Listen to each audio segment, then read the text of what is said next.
Welcome to the MMA Vivisection for UFC Ottawa. I am joined by Connor Rebish, as always, breaking down. Well, welcome back. I say as always, but last time it was Vic, and then we had a week off. So really, it's been a while since we've looked at each other. Since I've looked you in the eyes, it's been a while. Yeah. Since you've looked me deep in my hazel eyes, it was quite an uproar when I wasn't here when I was replaced by Vic Rodriguez. So was it? Yeah. I mean, I heard a lot of complaints, a lot of fan mail, a lot of people refused to watch, boycotted the show. So really, I didn't hear anything at all. Like no? It was a lot of DMs. It was a lot of. Okay, yeah. On your end, I could see how a lot of people they might go to you and tell you how disappointed they were that you weren't there. Well, they didn't want to be rude and tell Vic how much he sucked, or I mean how different the experience was without me there. So they came to me personally. Got it. Yeah, obviously. I mean, the internet's notable for that, where people really they like to use private, very intimate channels to really tell people about how unhappy they are with things. People are notoriously careful with their opinions on the internet. Very, very notoriously. So I'm glad that I'm sorry you had to deal with that, but I'm glad. No, just good to know how important I am to this show's success. Yeah, absolutely, totally important.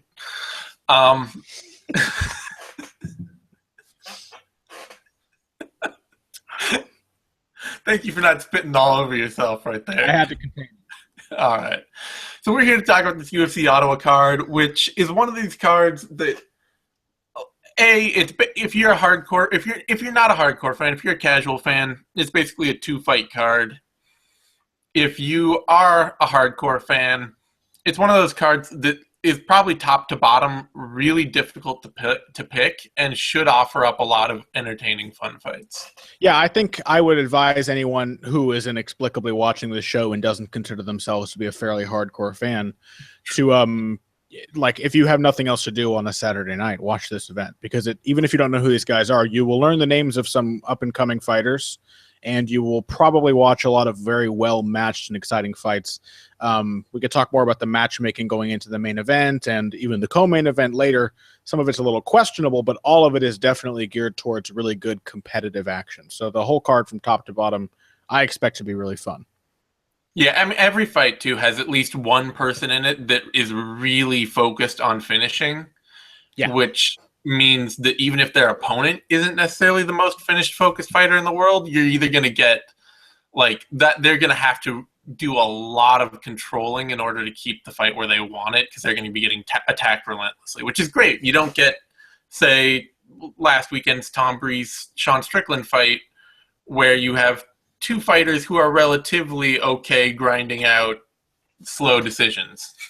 Which I thought was an okay fight, but definitely a low point on an otherwise really exciting card.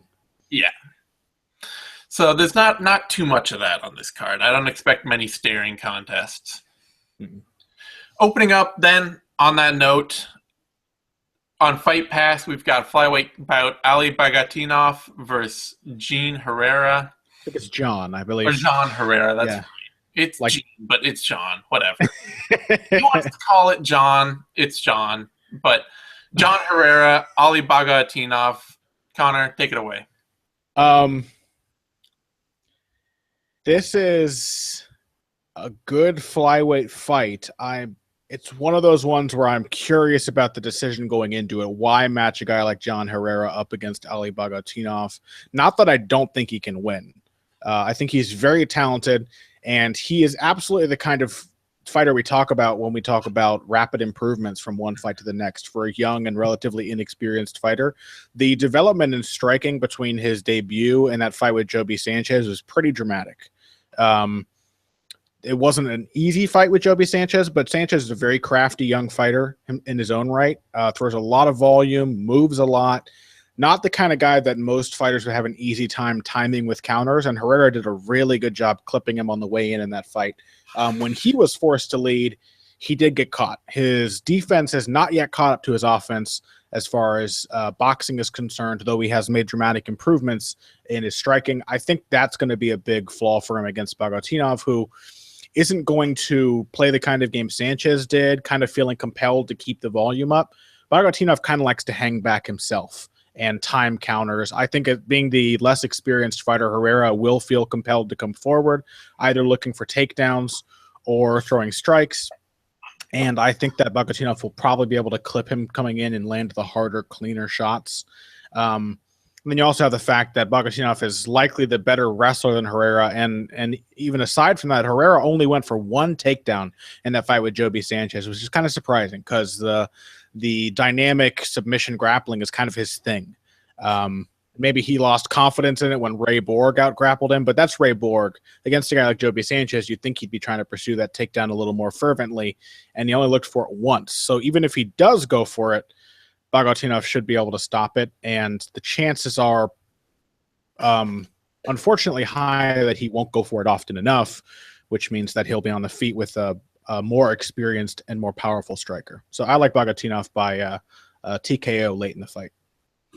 Yeah, John Herrera, I'm really interested to see where his career goes in the UFC because he's one of those interesting cases of a stellar athlete who is at a really small camp and has this very pieced together game that he's making work because he's a stellar athlete. And it's one of those things like if he never goes to a bigger camp, I don't know if that leads him to something that's really creative and new and makes him an excellent, difficult matchup for a lot of opponents, or if it just means that he's always outside the elite because he doesn't have the pieces to put it all together.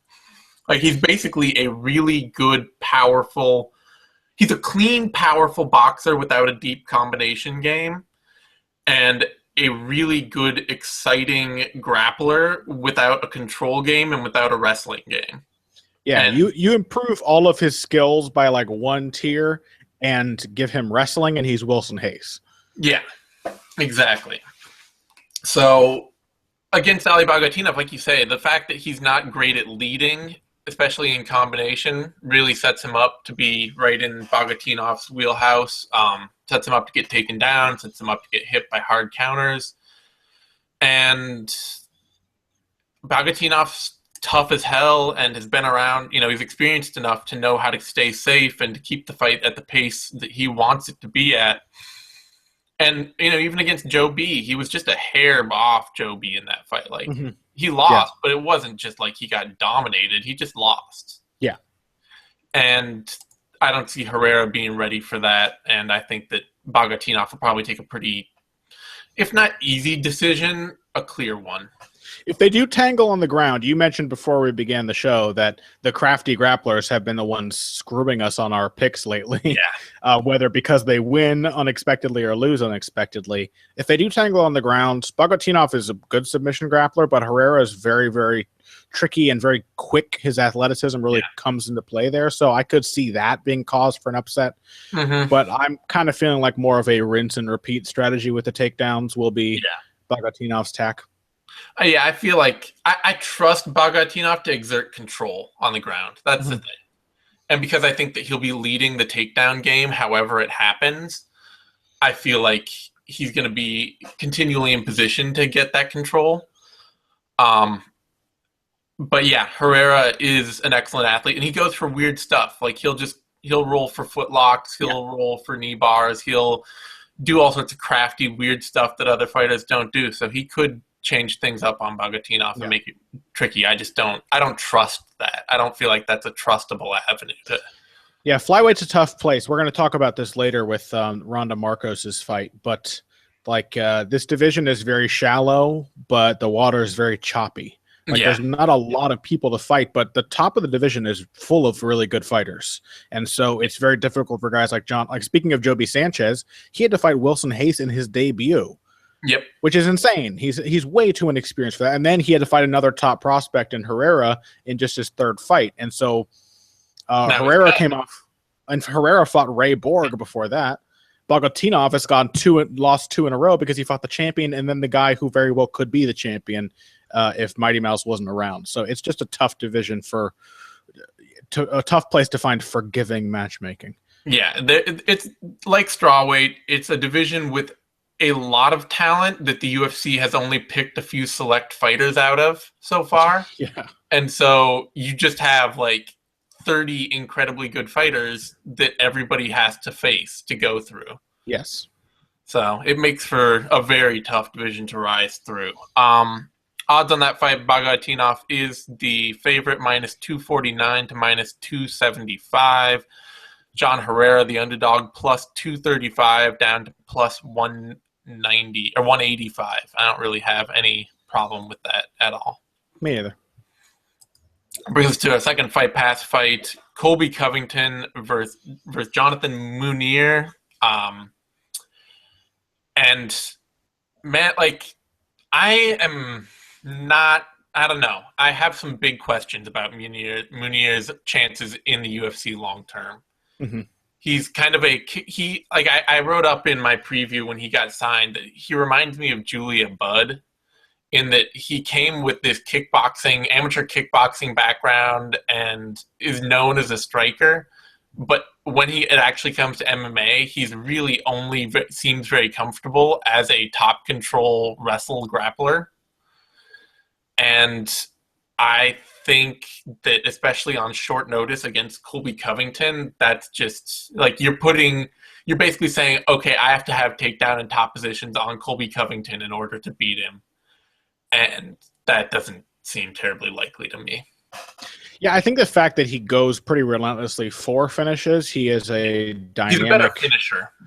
Definitely. Covington has quite a few finishes in his record against lesser competition, but I think he's pretty firmly established that he will be a grinder unless he adds something to his game.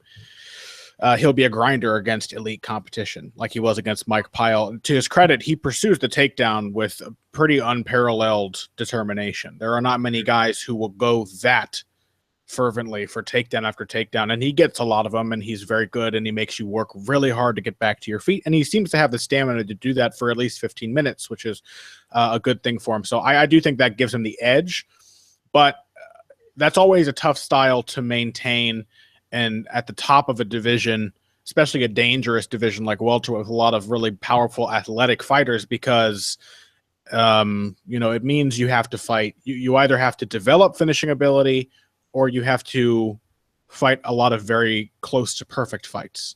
And we saw how close Covington came to falling short when he fought Pyle. Pyle just about had him in the third round of that fight. Munier could do the same thing. He doesn't have Pyle's experience, but he is dangerous on the ground. So Covington will have to watch out for that. Yeah, that's true. But you're picking Covington, right? Yes, I am. Yeah, I mean, Covington does have to have, I think we are getting to a stage where being a pure wrestler means that you are going to fall well short of elite in deep divisions, because people know it's like, okay, I have to stop your takedowns. And if I can start doing that, I can cause you all kinds of problems. And fighters, when all they have to do is stop takedowns, a lot of them are really pretty good at it. Mm-hmm. But Munier, I just don't see it yet. Like his style, he's very tentative when he's striking. He's very wooden, and like he got in his fight. I don't know if you saw his fight with Francis Carbonneau, but he got lit up in that fight, and it really badly hurt and hit like a reactive double to save his ass. Yep. So I could actually see a guy like Covington stunning him on the feet, like just because Covington goes for it. In a way that Munier doesn't until it gets to the ground, Yeah. Munier is great from top control, but it's just sort of like you're a non-wrestler a guy without a wrestling background, depending on power takedowns and top control. At the UFC level, that's a very tough sell. Yeah. Let's see. The odds on this, Covington is the favorite, -273 to -310. Munier, the underdog, +263 down to +210, and those are good odds to me too. I think, especially on short notice, it's reasonable for Covington to be a pretty wide favorite here. Mm-hmm. Oh, definitely. I forgot about the short notice aspect too. Yeah. So that brings us to Randa Marcos, Jocelyn Jones-Liebarger, the women's strawweight bout. Connor, what are your thoughts? Well, like I mentioned before, this is a very tough division for a woman like Ronda Marcos. She is kind of a lot like John Herrera, very athletic. She has a lot of just kind of baseline potential to be a great fighter, even if she has not yet developed the depth of skill required to use that athleticism consistency. She's the kind of fighter who has, against tough competition, tended to run out of ideas or kind of struggle to adapt once the opponent adapts to her first line of offense and her first line of defense. She doesn't have a lot to back that up, a lot of escape routes. And unfortunately for her, because this is women's strawweight and it's shallow but very dangerous, she is pretty much constantly fighting top competition. And I think she probably looked so good on Tough because that type of competition suits her strengths, where she can just surprise somebody with how strong and how fast and how quick she is to react. But once she's against opponents who have 8-week training camps consistently and come in very good shape, and then they tend to outlast her or come up with ways to solve what she's given them. And I kind of think Jocelyn Jones-Liebarger will do that. It's not an easy matchup for either woman, but the big thing in Liebarger's favor is volume. She throws a lot of volume. She is very relentless. I don't think that Marcos can use consistently the kind of lateral movement and counterpunching and counter wrestling that Tecia Torres used to diffuse Liebarger's pressure. Also, we have to account for the fact that Liebarger fought on like a week's notice when she fought Tecia Torres. This time she'll have a full camp. And speaking of camps, Ronda Marcos doesn't appear to be at TriStar anymore. She's training with Darren Cruikshank at Michigan Top Team, which is... He's a good fighter, but it's not for us as a hobby in TriStar. I don't expect that to produce a lot of,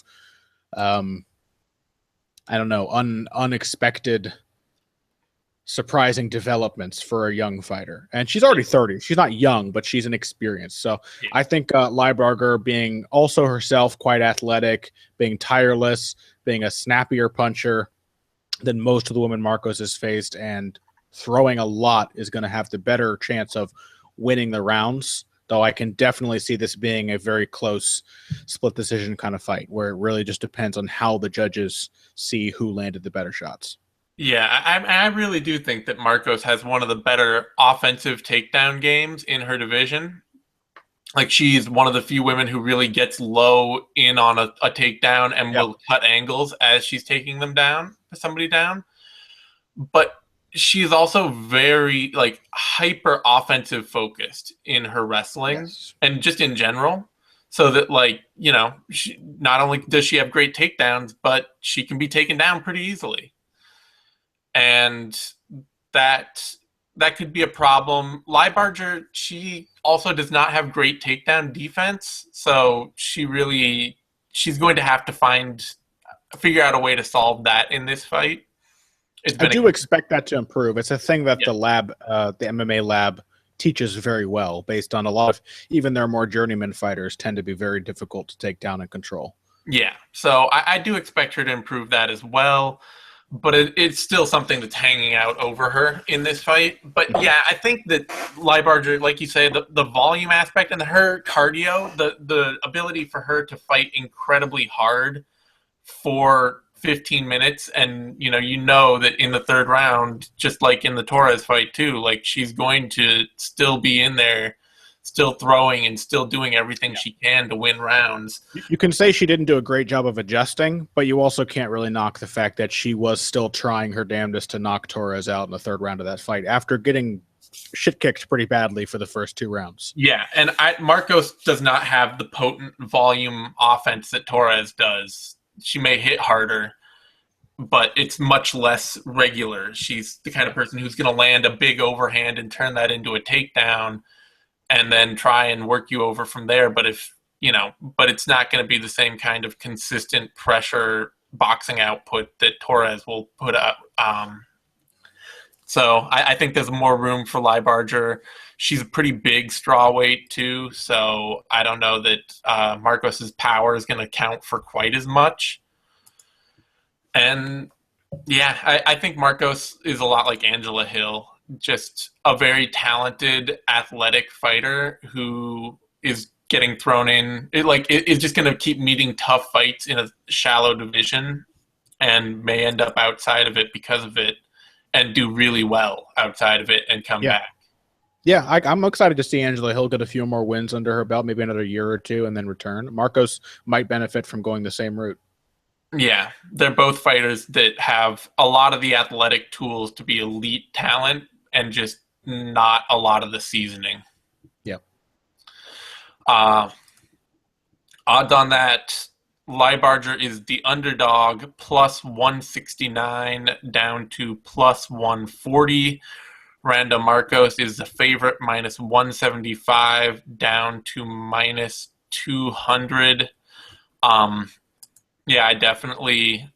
I mean, I wouldn't heavily bet on Liebarger. She's not a shoo-in. She's a fighter. She only wins decisions, so it's not like she's a great finisher. And she's gonna make it a close. It's gonna be a close, ugly fight, but I don't think that she deserves to be a defined underdog against Marcos, who, the best win of her career to date is Ash Daly, who's not bad, but not nearly the athlete that a lot of.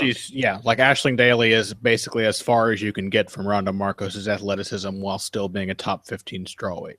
Yeah.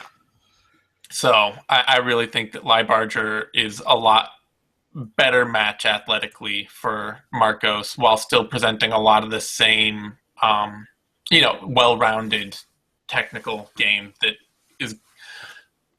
the division is full of. So I don't think it's a safe bet on Marcos at all, and those odds are a bit skewed.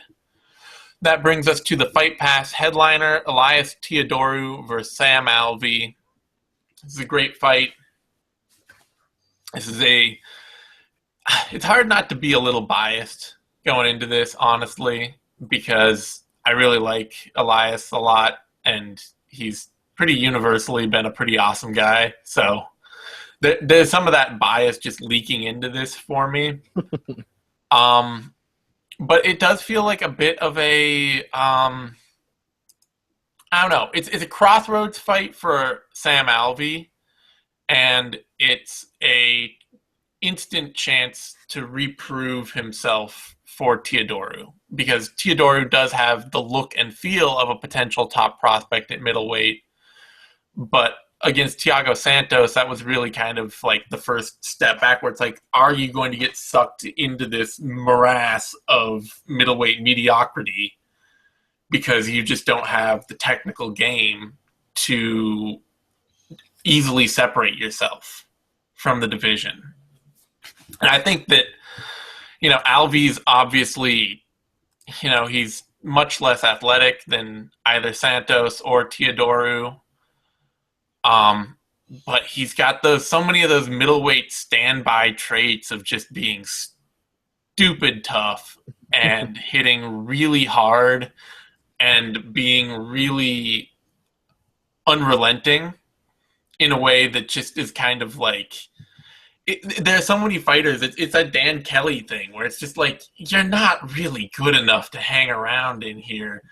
And then you're just going to go out and put an absolute... You beat the top prospect. Well, I suppose I should have seen that coming. It's middleweight. And Alvey's got a ton of experience, too. This is somebody who's been fighting since 2008 and has fought everybody on the regional scene. He's beat Carl Amasu. He's beat...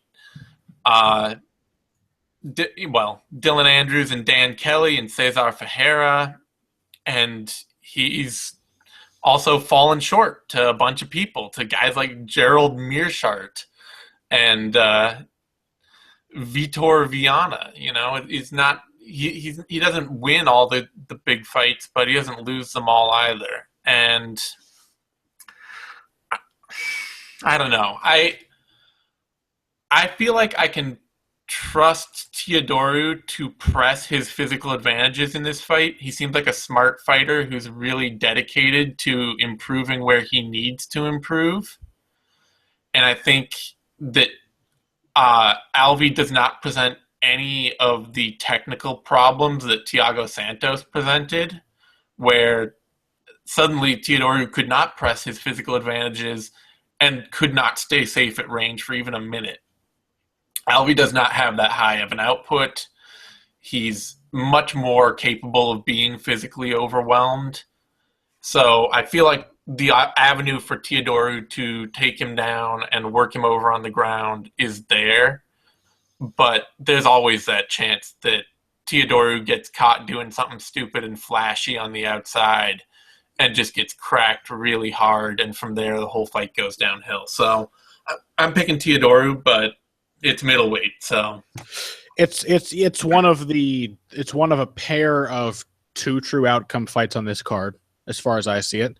Either Teodoro grinds Alvey down, takes advantage of the fact that he is really unathletic, even for middleweight. He just does not have a spring in his step. He doesn't move smoothly. He's not well defined in his figure. He just doesn't look like what you expect from a 185-pound fighter. And either decisions him or finishes him late, or Sam Alvey clips Teodoro with a right hook and puts him out, because that's what he's really good at doing it. He's very, very dangerous. He's got very good timing with his counter punches.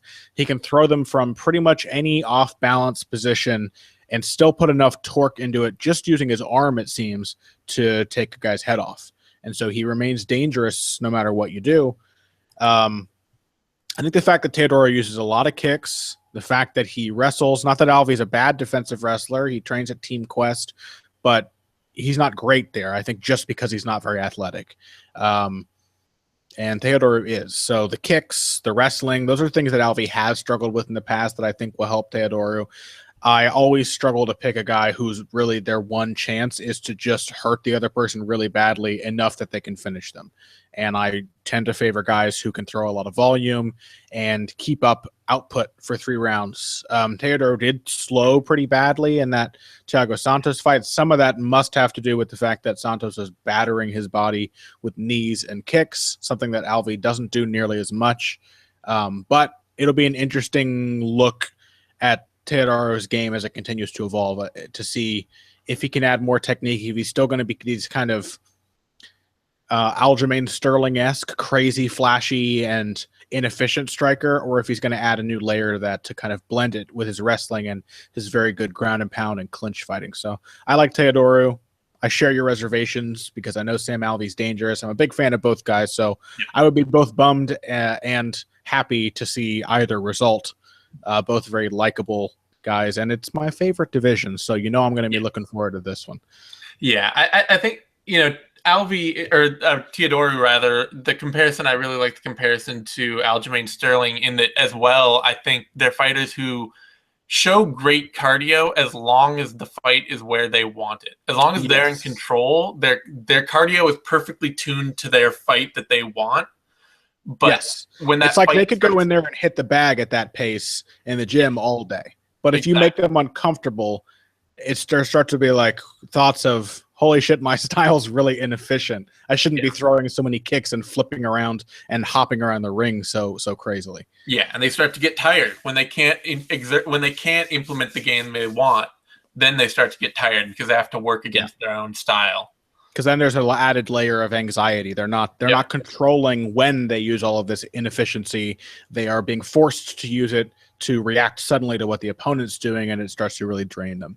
Yeah, absolutely. So it's definitely something to watch out for and be cautious with this fight. And with Teodoro, is just it's a question hanging over him and hanging over this fight, and it's middleweight, so it's middleweight. It sure is middleweight. I can say that much. It is. Did you hear about Chris Camozzi versus Talos Litis? I know. I did. I know. And I know how excited you are for that. So excited, Zane. Let me tell you.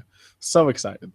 All right. The odds on that fight are Teodoro is the favorite, -282 to -300.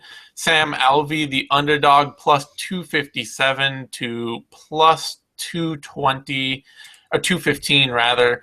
And Alvey, so here are the odds that I would look at, because I think those odds are a little long on Alvey, not super long, but they're long. The better odds maybe Alvey by TKO KO is +465. And if he's winning this fight, I think that's how he's winning it. Yeah, I think so. I think that's a much more valuable line than the straight odds. Yeah. So that might be where to look at for a little bit of value there, because Alvey, he's a home run hitter. He's either knocking you out or he's losing. And I mean, let me see here really quick before we move on.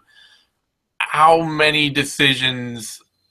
So Alvey got a revenge decision over Gerald Meerschaert, and he won over Augusto Montano by decision. And in his career, he's won 7 decisions in 26 wins. And many of them are splits. It's also worth noting, which shows that when he can't put you away, he kind of struggles to put his stamp on the rounds. Yeah, so I would not pick him to win a decision, but if he's going to win, it's probably going to be upset KO. Yeah.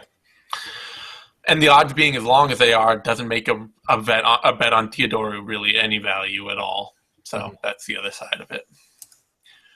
That brings us to the Fox Sports 2 card. I really can't believe they're still running an event on Fox Sports 2. That feels like a weird throwback. But now the Fox Sports 2 prelims opening up with Chris Beal versus Joe Soto in the battle of fourth chances. So... Yeah, both guys who made a really, really good impression in their UFC debuts. Joe Soto didn't win his, but going into the 5th round with TJ Dillashaw on 2 days' notice says a lot about how skilled you are and how well you adapt to pressuring situations. Chris Beal had that crazy flying knee knockout over Patrick Williams. Both guys have pretty much failed to live up to the expectations set by those debuts in the aftermath. I think with Soto has been a little bit of bad luck. He had that fight with was it Mishinori Tanaka? Yeah. Who the Japanese alpha male, yep. who fought a pretty good fight. What's that? I thought Soto won that fight. Yeah, I think he probably deserved to win it. I could see it going the other way. It was a very close fight. Tanaka fought really well in the early going, and then as he does, faded really badly as the fight went on. So Soto could be on a little bit better of a streak. Chris Beal's had some close fights too. The fight with Chris Kalides was fairly close. He had a fairly close fight too with Neil Seery. He lost a unanimous decision, but he hung in there pretty well with a dangerous, experienced guy. Both guys have just really struggled to define themselves in their fights to like really. Well, there's no more flying knee knockouts happening for Chris Beal, and I think in a fight like this.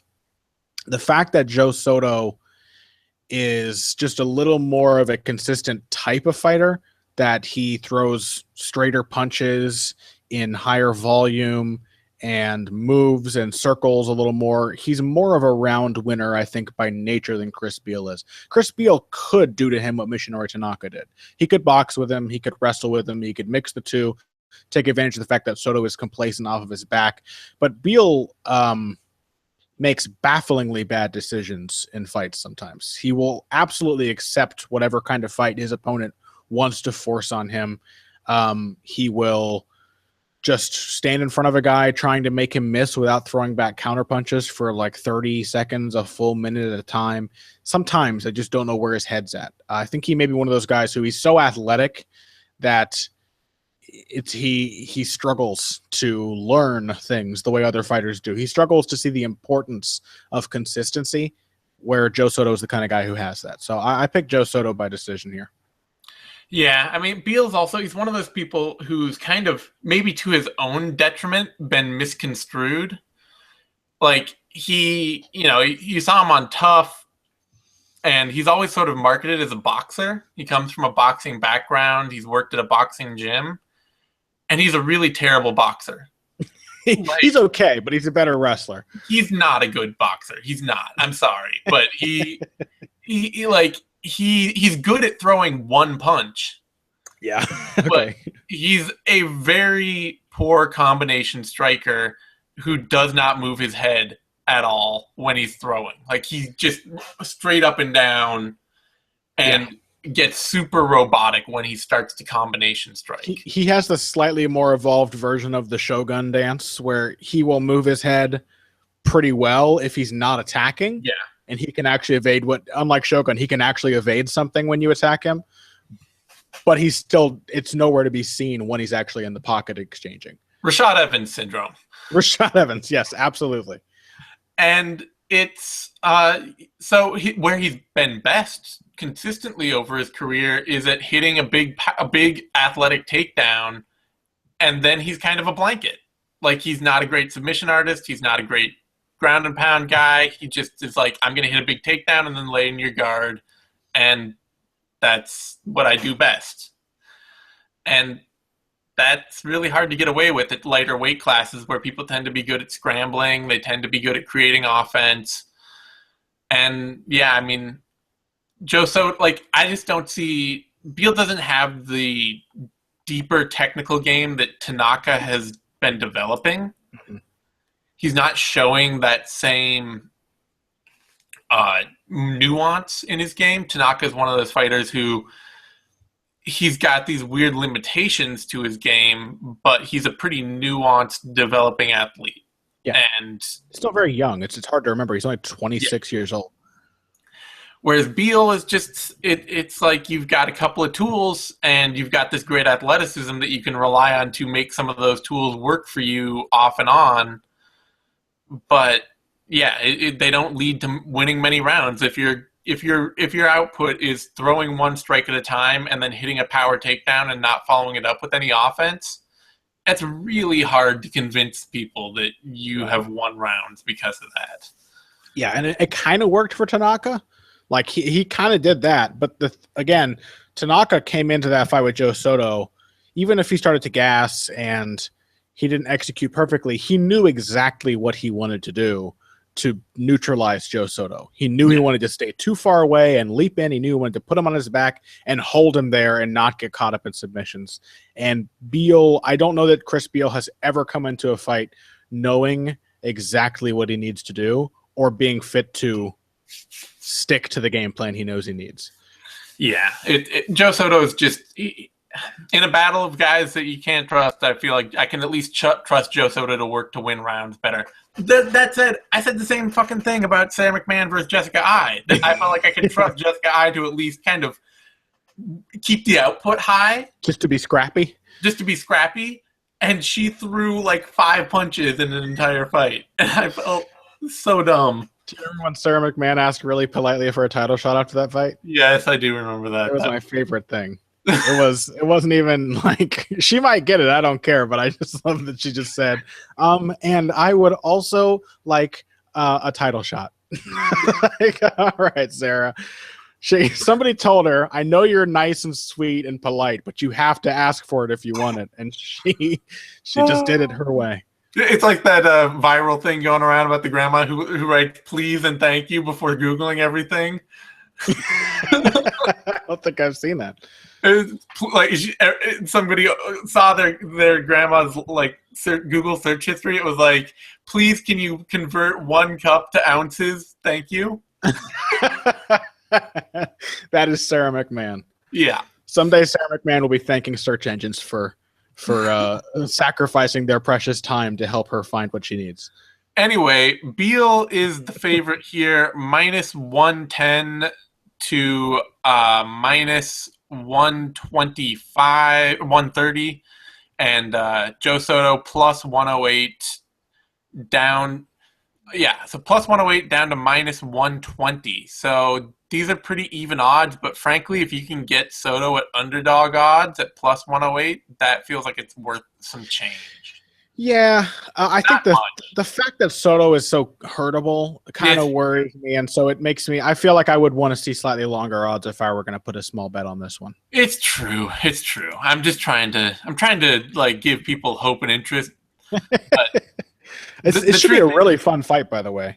It should. It should. The other truth here is that Beal's just not much of a finisher, frankly. I mean, he's had that flying knee.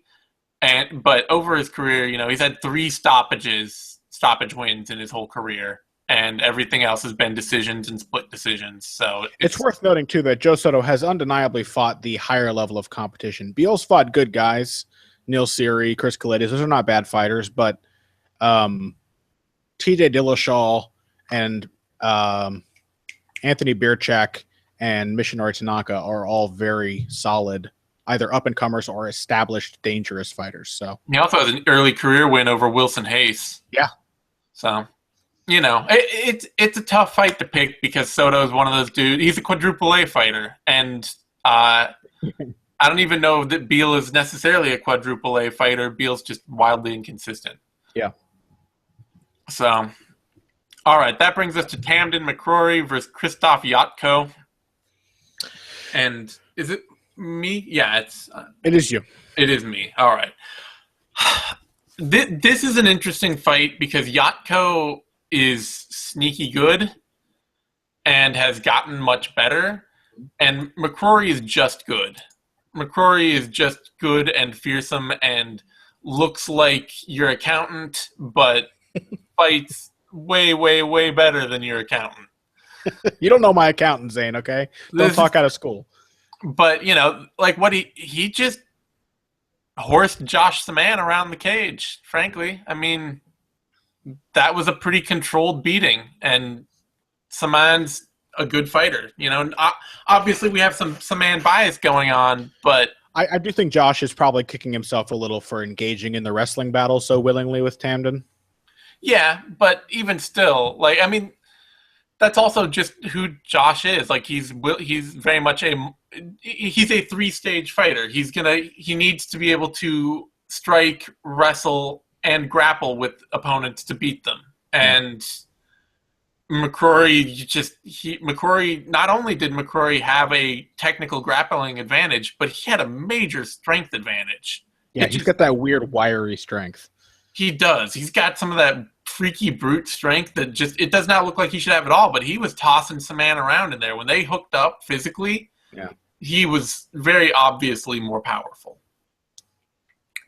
And Jotko is kind of similar. Like Jotko has he's got the ability to be like this crazy outside game where he'll just throw these big, flashy outside strikes with a lot of power and consistency, but he really likes to use that to connect to a very slick takedown and grappling game that comes in behind it. And I don't trust that against McCrory. McCrory just seems like he's got all this fast twitch power that he can uncork whenever he wants. And even if you put him in a bad position, he can just kind of explode through it and get to the position he wants. And once he's attacking, he's going to be much more dominant in his mode of attack. So I don't know, like that. The win over Brad Scott was a good, solid win, but Scott does not have any of that explosive ability. Scott is just a monolith who's going to trudge around the cage, and Jotko showed the ability to easily stay out of Scott's trudging power range and pick at him and, be the more dynamic, faster fighter in there.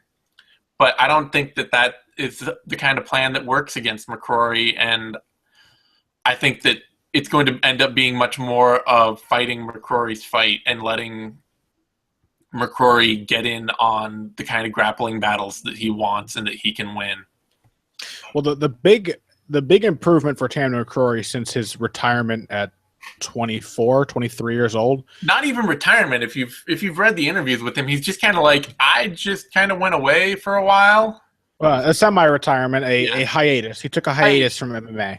A long 6-year hiatus.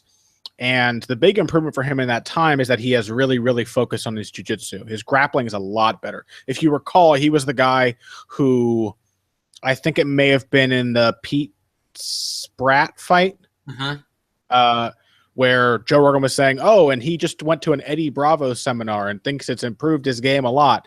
He went to an Eddie Bravo seminar a week before the fight and was trying to use rubber guard against Pete Spratt. Like, he was that guy on the ground. He was long-limbed and dangerous, but kind of stiff, didn't have a lot of depth, and so he would get out-wrestled by guys like John Howard. He would get out-grappled by guys like Dustin Hazlett.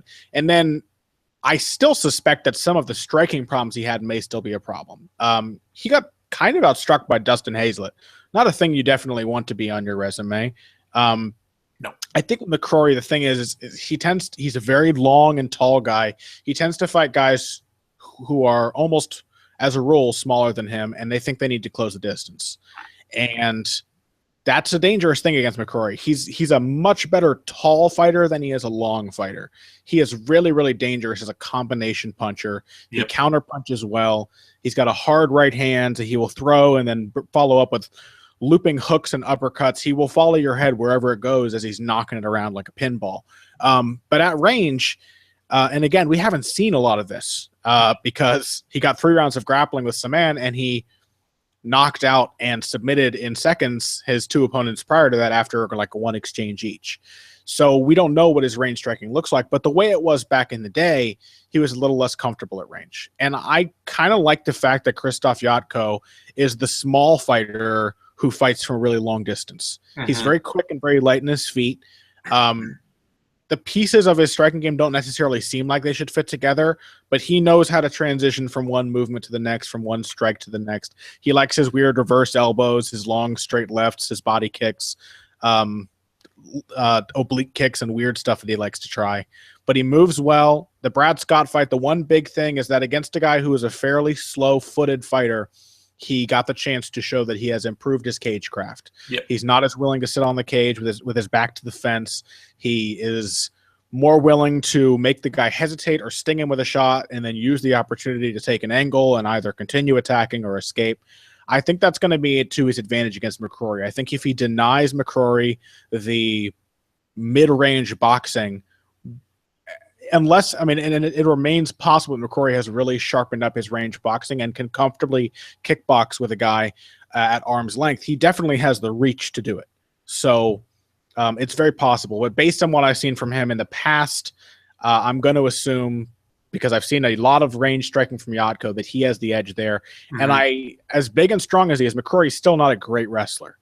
A lot of the wrestling he did against Saman was reactive, and a lot of it was hitting sweeps and stuff on the ground when Josh was getting a little too aggressive. And so I think that Jotko probably has the wrestling advantage. He's actually a very difficult to take down, very good in the clinch, both offensively and defensively. So I know I'm rambling. I've already intimated what my pick is. I like Krzysztof Jotko to get a decision. Yeah, I think I don't think that McCrory's improved his range striking because if nothing else than his stance. He carries this kind of upright Muay Thai stance that he boxes out of, and that is never going to lend itself to being a great range striker. It isn't. He's like a much taller Sam Alvey, the way he stands and plods around. But he's got so much of this like weird fast twitch power that he's a hard hitter. That's the thing. Like, McCrory is a weird for me because McCrory is the guy. I think Pat Wyman and I were talking about this, but McCrory is the guy who I like all the pieces of his game and it feels like it should fit together, but I don't really feel like it does. And with Jotko, he's the kind of guy who I'm like, what is all of this random shit doing in this box? But he knows how to use it well. Like he's got this weird cobbled together. It's like a soapbox derby. McCrory's got this slick looking car and the axle's a piece of shit and the wheel breaks off, and Jotko has this stupid like cardboard box with several bike tires glued to it, and it somehow wins the race. Yeah, I mean, I do like Jotko a lot. I think he showed great improvement in his Brad Scott fight. I think this is a great fight. It's a really difficult fight to pick. It's not an easy one. I definitely see your case for McCrory. You were making me nervous when you were breaking it down. Because it's just, I don't know. The other part of it too is that McCrory, I think, may actually be slightly insane. Like, I don't know if you've heard, you should go and find the interviews he's done since he came back, talking about coming back. Yeah. And he just sounds like he sounds like one of those people that is absolutely entirely focused and full of belief in what they are doing at all times. He's a little like Rory MacDonald. He's a little like Rory MacDonald. Yeah. And except that he's really aggressive.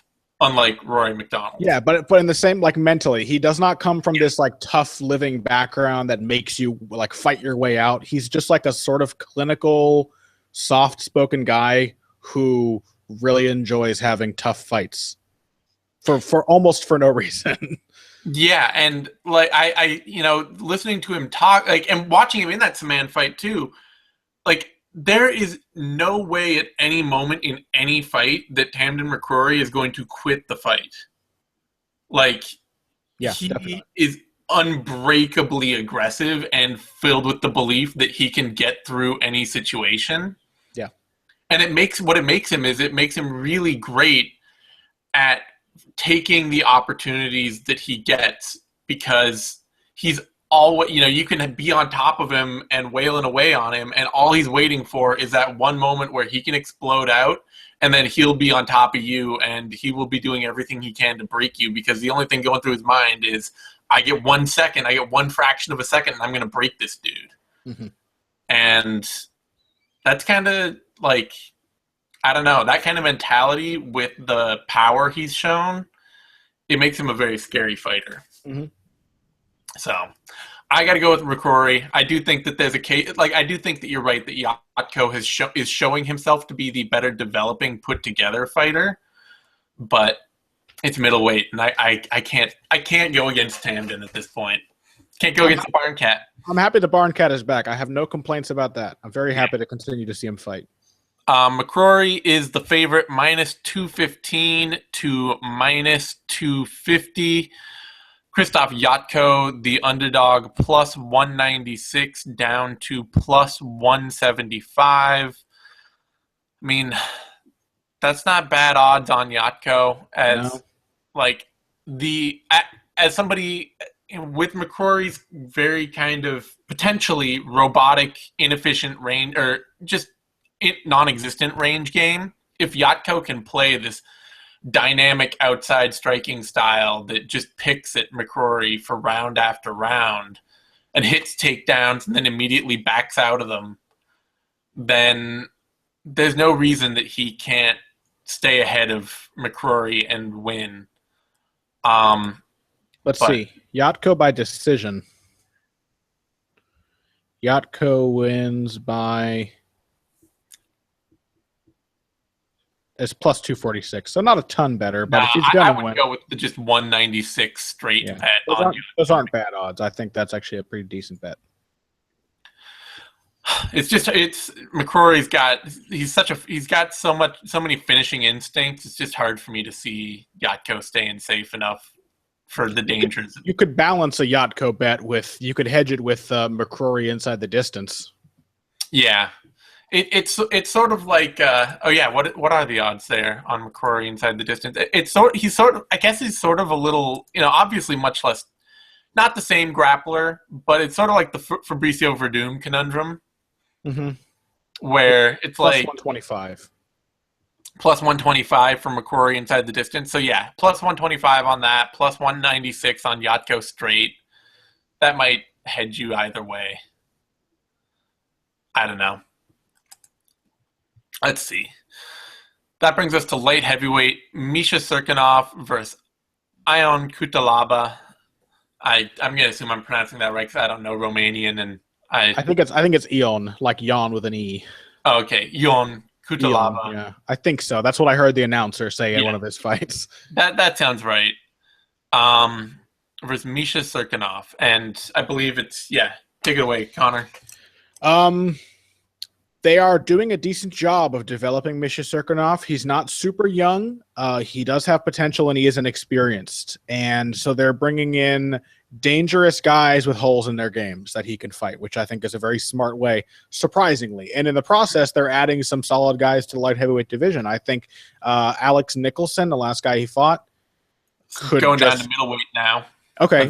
He's going to be amazing at middleweight, though, because he is like an insane, reckless brawler who just throws 1,000 spinning elbows per round and is really, really tough and durable. I do think it was funny in that fight how Brian Stan talked about how he pulled the wire out of his jaw himself to fight a fight on short notice years before, and it ended up being a jaw injury. that that ended the fight. So perhaps a little too reckless for his own good in more ways than one. I'm actually not even sure if it was years before. It may have been for that fight.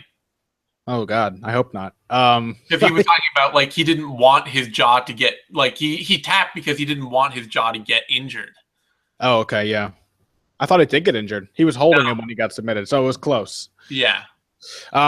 So a crazy guy. Glad to have him. Ion Cutelaba, kind of similar, not as reckless as Nicholson.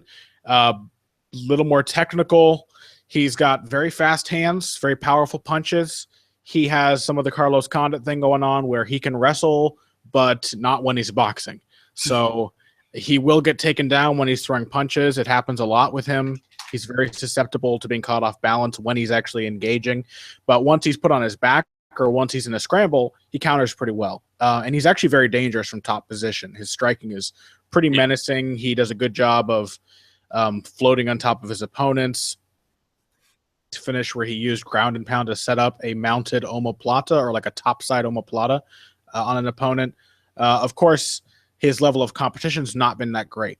Misha Cirkunov had a similar thing going on before the UFC, but he's already kind of proven himself against tougher, better fighters than Cutelaba has. I think the fact that Cirkunov has the reactive takedowns in his back pocket is going to be the edge for him here.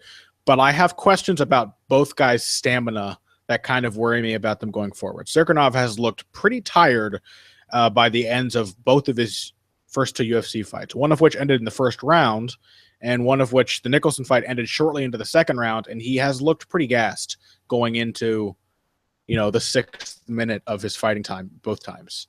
So, but that being said, Cutelaba has only been to the second round once, I think. A lot of first-round finishes, so I can't put any faith in his ability to outlast a guy like Cirkunov. I think if both guys do go late and they're both tired, I think that kind of matchup favors the stronger, more consistent grappler, the guy who can hold you down, and at 205, when you're tired, it's very hard to get a guy off from on top of you. So I like Misha Cirkunov. I think he'll probably get a submission in the latter half of the fight, but Cutelaba is dangerous. Cirkunov is a stiff, awkward striker, so I definitely think an upset could be in the cards. Cirkunov's striking is improving slowly, but it's also improving in the way that it could put him in major danger in a fight like this, where Cutelaba is very obvious. Cutelaba's got that weirdness of being a non-Russian combat sambo guy who's then went out and learned a ton of boxing.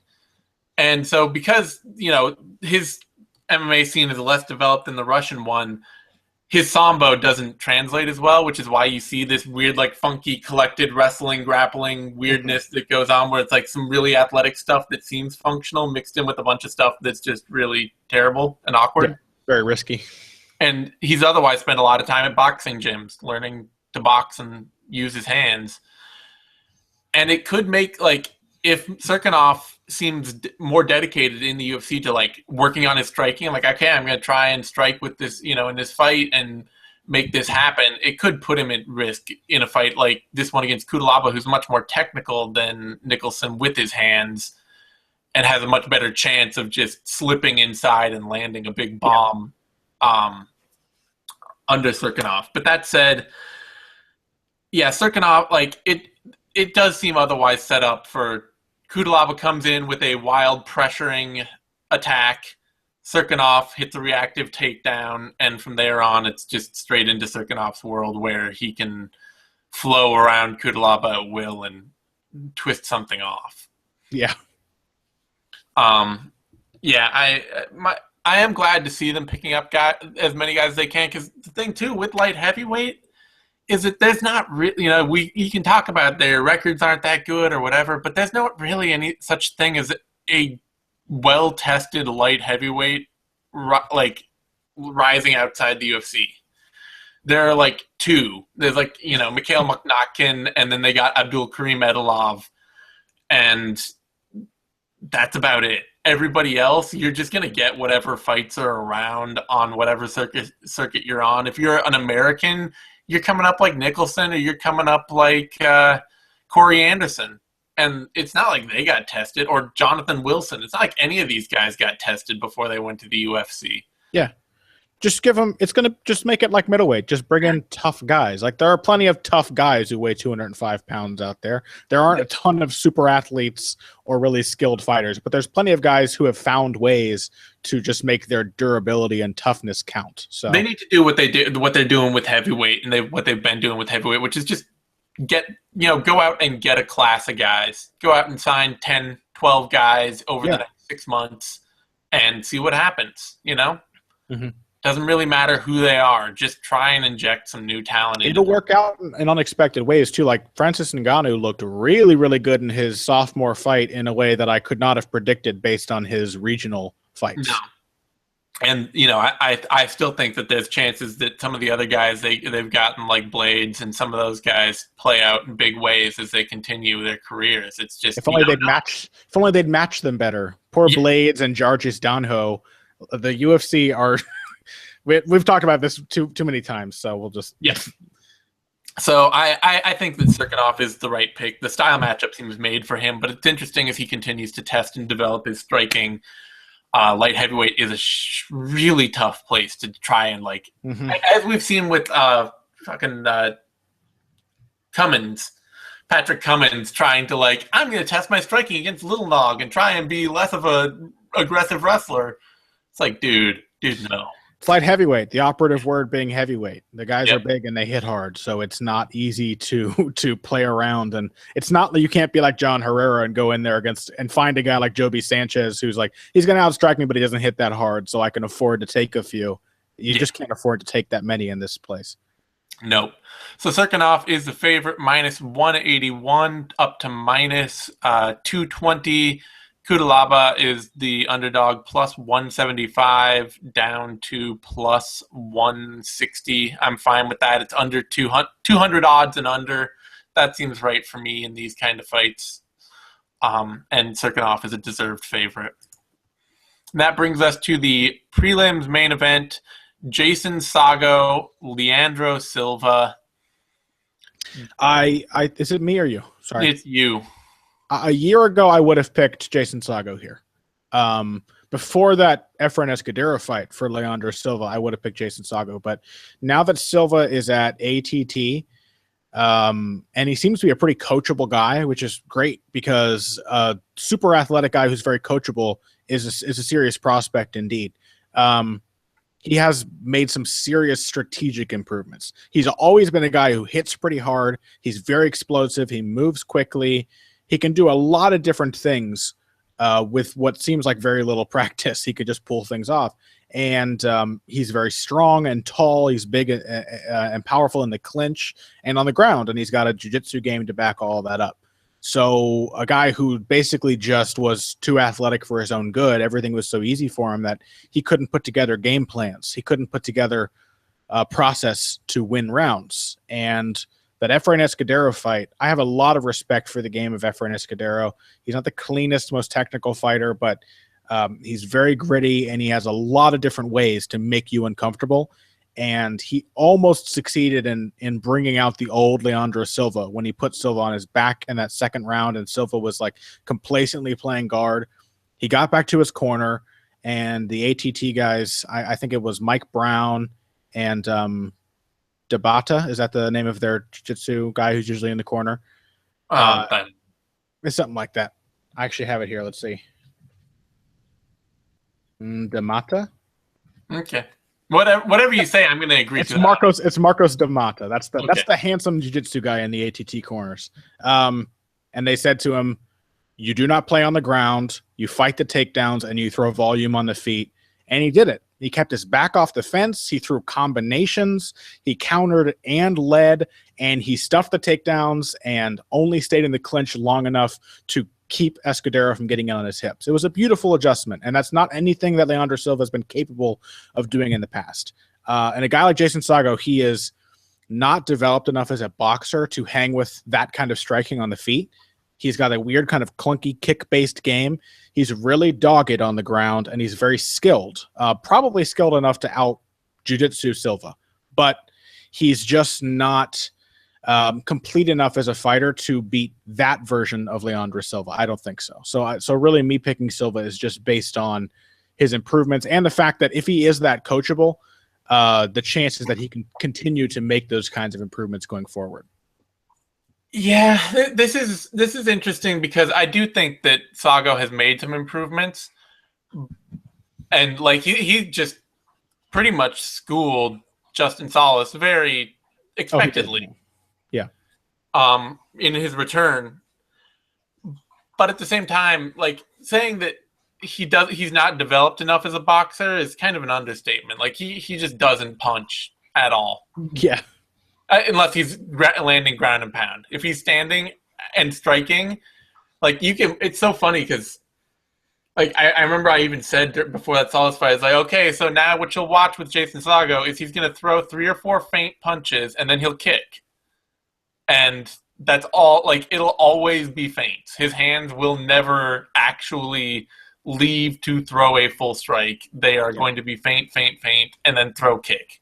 Feint. He's not actually a bad wrestler, but because that's his whole striking game, he really struggles to set it up unless guys are running into him or unless they take him down and he can sweep them. And he sets himself up well for he sets himself up really poorly and has to shoot from way outside, but then he chain wrestles really well. Yes. But he doesn't set things up as well as Escudero. Like Escudero got in some really good, well set up double legs that failed to finish against Silva in their fight. Yeah, Silva is. I kind of like. I think of him maybe now wrongly so. Although to be fair to Berkman, he did look better in that his last fight than he has in a while. But I think of Leandro Silva as the Brazilian Josh Berkman, and that they even look alike. Yeah, he was the Brazilian Josh Berkman for ages. That's why, like, I could not have been colder on Leandro Silva as a prospect a year ago. The Escudero fight really gave me a good impression of his chances. Which is to say that he's an elite athlete who has always just kind of sat back and let the fight slip away from him or done whatever. I mean, he doesn't lose very often, but it's just, sat back and just kind of picked up lazy or unexciting wins by pot-shotting and doing a lot less than he should. Yeah. And yeah, in that Escudero fight, he led and he scared Escudero off pretty quickly of a lot of things, just with his power and his speed. And I don't know, it's tough because, I mean, the nice thing about Saggo is that I can absolutely trust how he's going to fight. Like, I know exactly what a Jason Saggo fight will look like. Mm-hmm. I know that he will feint a lot with his hands without ever throwing them.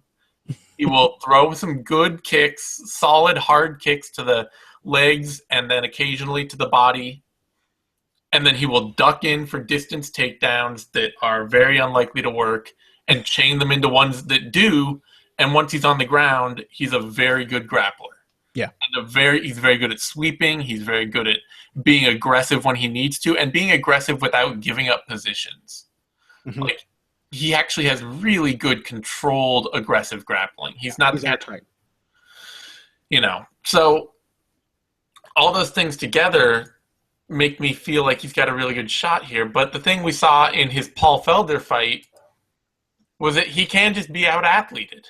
A big, powerful athlete who can hang with him can just be the better athlete and stay ahead of him and out-muscle him.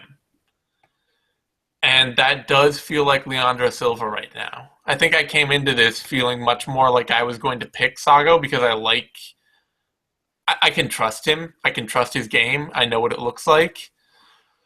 But Silva, I don't know. The fights we've seen him lose, being Francisco Trinaldo and Ildemar Alcantara. The Alcantara fight was at welterweight. And Trinaldo has slowly shown himself to be a much better fighter than I ever would have assumed. And with Leandro Silva's debut. But they tend to be to huge guys that were willing to just go after him and sort of hold him down and punish him on the ground.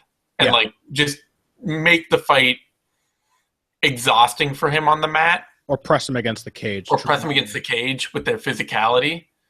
And Saggo could, if he can just stay ahead of Silva on the mat all fight, if he can get in on chaining takedowns, and if he can do a better job of chaining his takedowns than Escudero, which I don't know that he can, then he could potentially tangle Leandro Silva up and make him outwork his cardio and slow him down and turn the fight and freeze him up and turn him into the old Leandro Silva, as we say.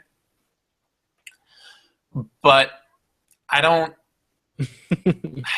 trust that. I don't see that. Silva's such a good athlete that I see this looking a little bit more like that. A little bit more like that Paul Felder fight with Silva. Obviously not having maybe not putting himself in as many of the same bad positions of his own volition that Felder was willing to. Yeah. So. Yeah, I think I'm going to end up picking Silva here. Trust me, it feels weird for me to have any hope for Leandro Silva whatsoever. Anyone who knows me knows that dynamic fighters who have essentially nothing but their dynamicism in their favor are like my least favorite fighters. Yeah. I'm the one guy on the planet who does not care about John Dodson. No, I don't know that I quite follow you down that path so heavily, but when it comes to guys, and I picked Lorenz Larkin over Jorge Masvidal, but when it comes to guys like Lorenz Larkin in general, or those kinds of fighters, I am definitely. I end up often, especially John Dodson's the poster boy for this room, but I end up being frustrated by their fights more than I enjoy them. Yeah. Like I'm frustrated, and then they get a knockout, and I'm like, okay, it worked, but I don't see any clear delineation how they got from A to B, and so. The fact that Silva is starting to no longer be that guy is actually, it's like the villain being redeemed in the film, like it's like a turning a corner kind of moment for him in my eyes.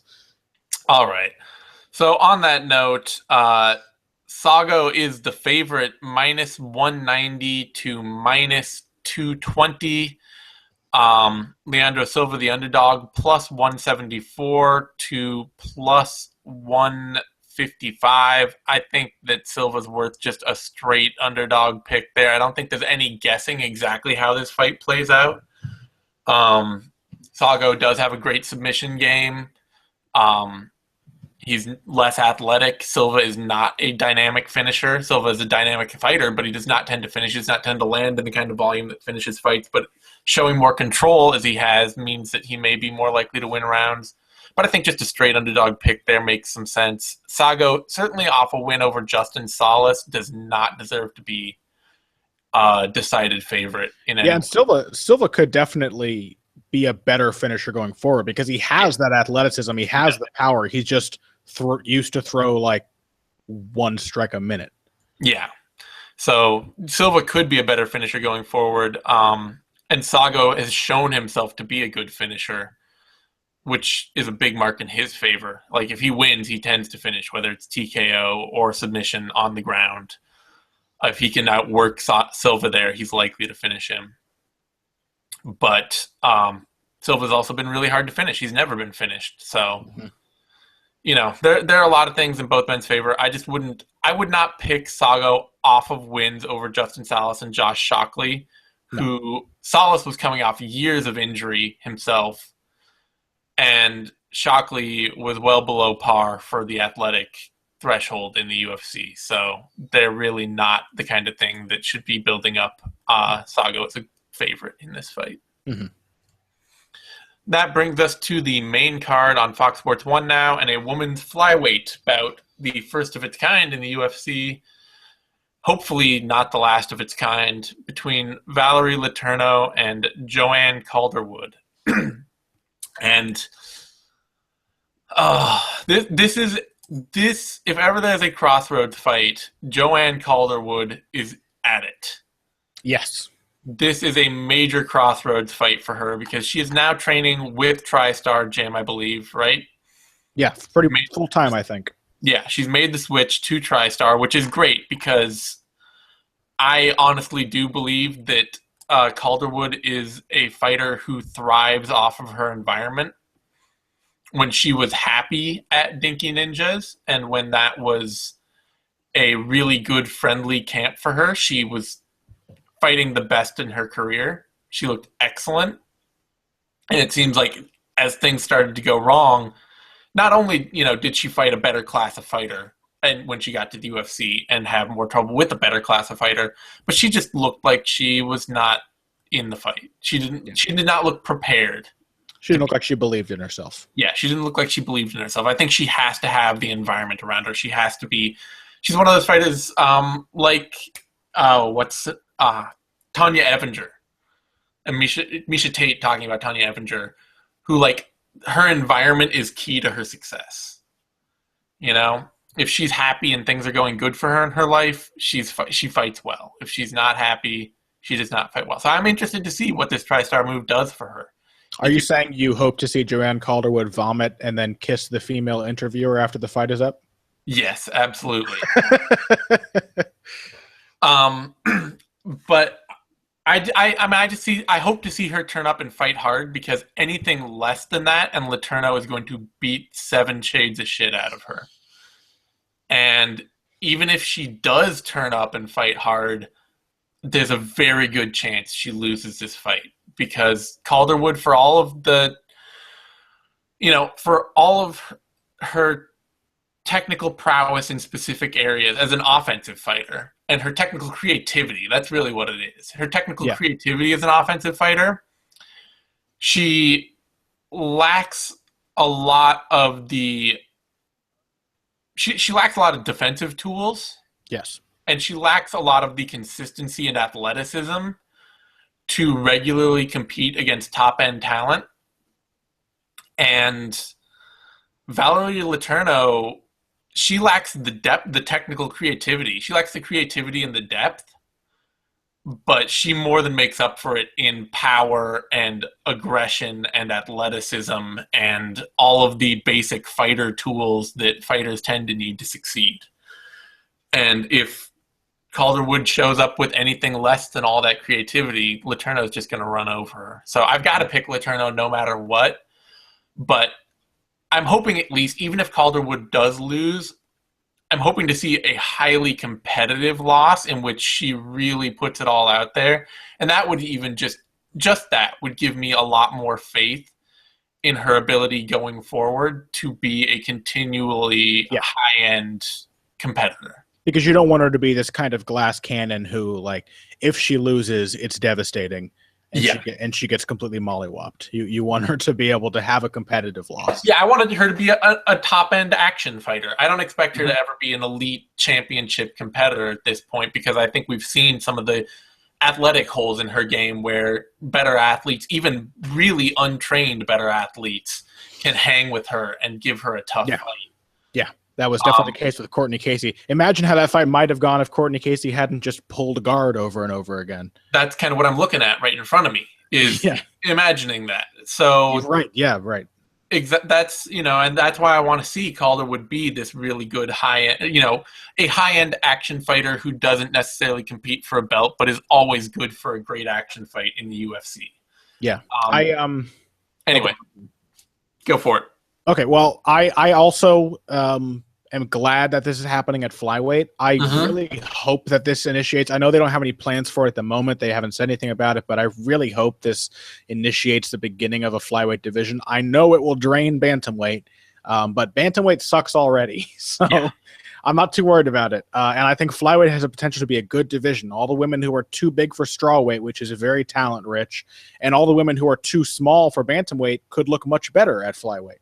And Valérie Létourneau, when she was a bantamweight, she threw a lot more punches than she throws as a strawweight. And I don't think it's a coincidence. When she fought Elizabeth Phillips, she landed 106 shots, and that's because Elizabeth Phillips has no idea how to slip or parry or do anything to avoid a punch. But she threw over 200. And that's not a number that she managed to surpass until her fight with Joanne and Jacek. Every other fight, she basically threw half as many strikes. Every other 3-round fight she had at strawweight. And I think going back up to flyweight, not having that cut that has her looking so skeletal and drained to make 115 could bring back some of that volume. And if that happens, I think she kind of just has the edge over Calderwood. You mentioned she doesn't have a lot of technical depth in terms of all the different kinds of things she can do, but she knows how to do a lot with the few tools that she has. She's got a very educated jab. She's got a decent counter hook. She's got a good 1-2 with a hard right hand, and she throws a good left kick from range. She kicks well enough to compete with Calderwood at long range, because Calderwood's definitely the more creative and better kicker technically, and she is big and strong enough, I think, to compete with Calderwood in the clinch, but her boxing is good enough to, I think, take advantage of the range that is really to her advantage, which is that mid-range, because Calderwood, as you said, is very, very hittable. Hasn't reacted that well to getting hit in the past. She came back when she fought Courtney Casey, but she just gets this kind of worried expression on her face and starts covering up and backpedaling desperately. And Létourneau, she's a mean fighter. She likes to beat the hell out of people, and she's also a pretty solid wrestler. So I like Valérie Létourneau. I think if she throws more volume, this fight is hers. Even if she throws less, she could potentially score a lot of points on Calderwood from range. But like you, I'm hoping to see a kind of a renewed Joanne Calderwood. And who knows? She's still very young. She's not that experienced against elite competition, so she may very well make some big leaps now that she is fully committed to TriStar. So, yeah, I hope to see good things out of Calderwood in this fight. I'm just not expecting her to win it, and I mean that is what it is. Even if she shows up great, Létourneau has shown herself to be a really good, powerful athlete. Yeah.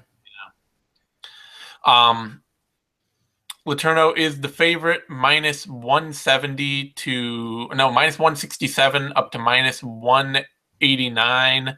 Calderwood, the underdog, plus 155 down to plus 140. I might say that Létourneau is worth a bet at under 200. Like, if you can get her down at minus 167, like I would be surprised if Calderwood wins this fight. Honestly, maybe. I don't favor Létourneau quite that heavily, so I'm not sure about that. But I don't know. I'm trying to think. I mean, Létourneau's only losses are to Jędrzejczyk and Gadelha, and then early on Alexis Davis and Kaufman in her second and third fights. She only loses to very good fighters. Yeah, and Calderwood just with her, I mean, even when she's on, like, her knockout streak ended pretty abruptly once her level of competition stepped up at all. So even when she's on, she's not finishing people. It's true. I don't really see the avenue through which Calderwood takes a win here. Yeah. Yeah, I guess I'm with you. But I mean, every time I have a fight, I'm like totally sure. I'm like, no, this is how it's gonna go. I would be shocked if it's anything else. That's the fight that always goes. You have basically assured us that Calderwood will land a step up knee knockout in the first 30 seconds of the fight. Yeah, pretty much. That brings us to Olivier Aubin-Mercier versus Thibault Gouti. We were joking before the show began about how Olivier Aubin-Mercier will somehow find a way to lose this fight. I think it definitely favors him. They've made this matchup to get him a win, and there is no doubt about that. Gouti is a good, well-rounded journeyman kind of fighter. He's not super athletic. He's not a fantastic wrestler.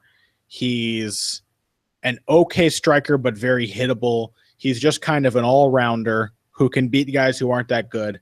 But, I mean, getting blown out of the water by Teemu Packalén is not a great look for your UFC debut. And I do think that you have to favor Aubin-Mercier. Like, he could definitely find a way to lose this fight.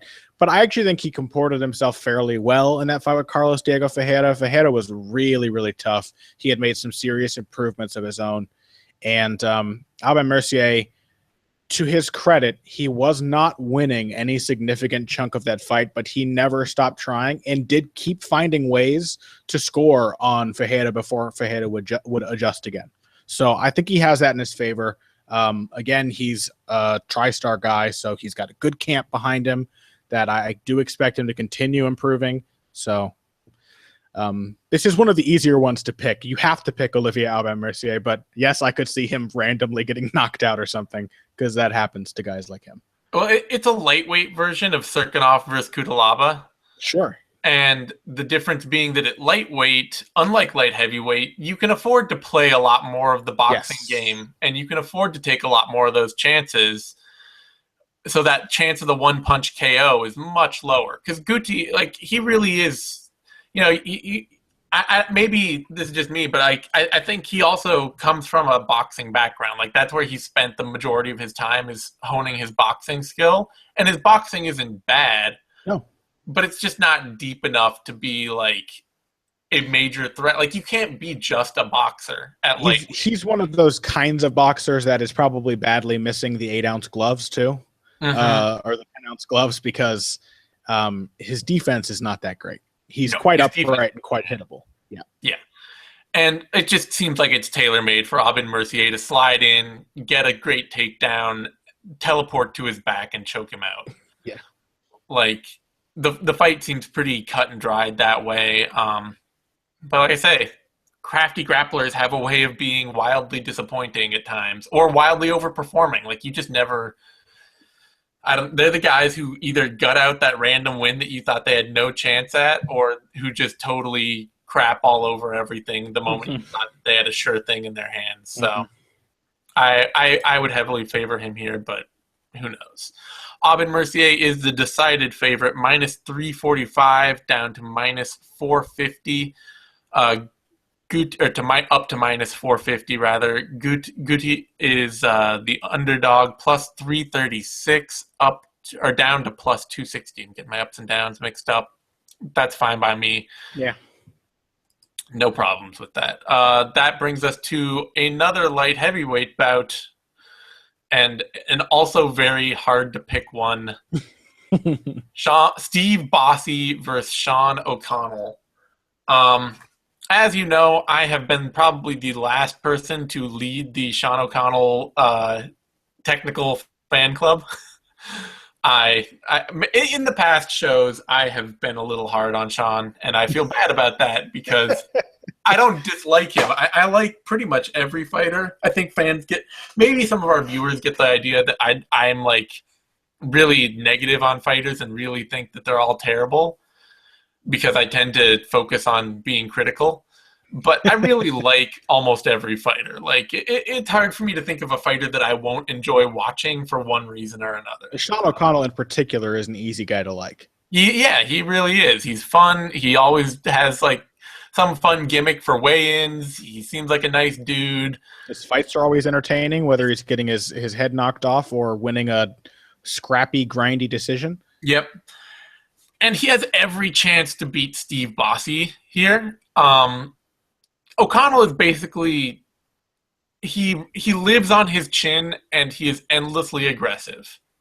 And he's at his best as a grappler, but he doesn't wrestle, and he doesn't exert any control on the ground or have much interest in grappling. Yeah.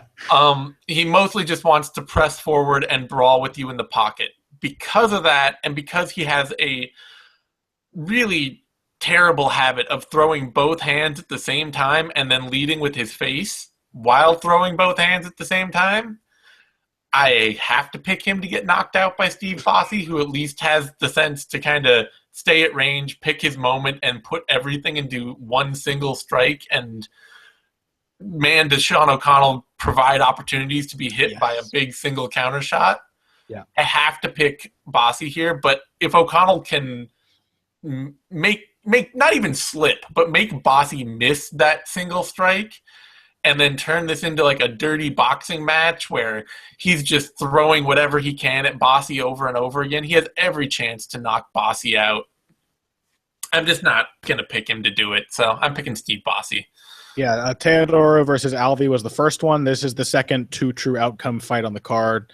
It's Bossé by nuclear knockout, or it's Sean O'Connell by probably late knockout. He's actually, even though despite what I said before, he's not much of a decision machine. He tends to put people away late because he's a rare creature at light heavyweight that he can just go and go and go, and he throws a lot of volume, and he happily engages in these exhausting clinch battles and just keeps coming. But he gets hit coming in quite a bit. And every time. Every time. And the guys that beat him are like Ilir Latifi. And Ryan Jimmo, not an exciting fighter, but a good counterpuncher with a lot of power. They're basically guys who can crack him. And John Vellante did the same thing until he lost his cool and started to brawl with Sean O'Connell when the first few didn't put him away. Steve Bossé is the Sam Alvey of this scenario, except that he's actually very athletic and is also, despite the fact that it feels like he's a novice to MMA, he's been doing it since 2007, and he's got pretty good instincts for counter wrestling, for moving and keeping his back off the cage. He's not a bad mixed martial artist, even though it's kind of a joke that he's a hockey enforcer turned fighter. He's not bad at this by light heavyweight standards. He's very explosive. He hits really hard, and he's got great timing. I don't think this one is as cut and dry as I thought the James DeHuna fight was. But I think once again, I've got to go with Steve Bossé by first round KO. And I mean, people just crapped on us for the James DeHuna pick. Like they did. Nobody. And, yeah. Well, because it's Steve Bossé. He's a hockey player. Like, yeah, he's a dangerous guy, man. Like you don't have to be that great at light heavyweight to get by with this kind of game. If there's a division where a really powerful, really fast guy who just kind of waits and picks his spots to throw, and fully commits when he does, if there's a division for that style to work, it's kind of light heavyweight. Yep. Because the guys aren't so big that they can drag you down when you miss and lay on you the whole time, but you're big enough to really hurt them when you throw. And Steve Bossé is a genuine power puncher even for this division. Yep. Yeah. It just, like you say, I mean, when it's guys that are when it's the guys that are beating Steve or Sean O'Connell rather tend to look like Ilir Latifi and Ryan Jimmo, it's really hard not to put Steve Bossé exactly in that mold. Yeah, he's those guys, but probably, well, he's probably maybe as powerful as Ilir Latifi. He might actually be a harder, faster puncher. He might be. He's a faster puncher than Ilir Latifi. I don't know that anybody's a harder puncher. No one can match Ilir Latifi's sheer physical power, but as a puncher, I think Bossé may actually have his number. Yeah. I think I would love to see Sean O'Connell win.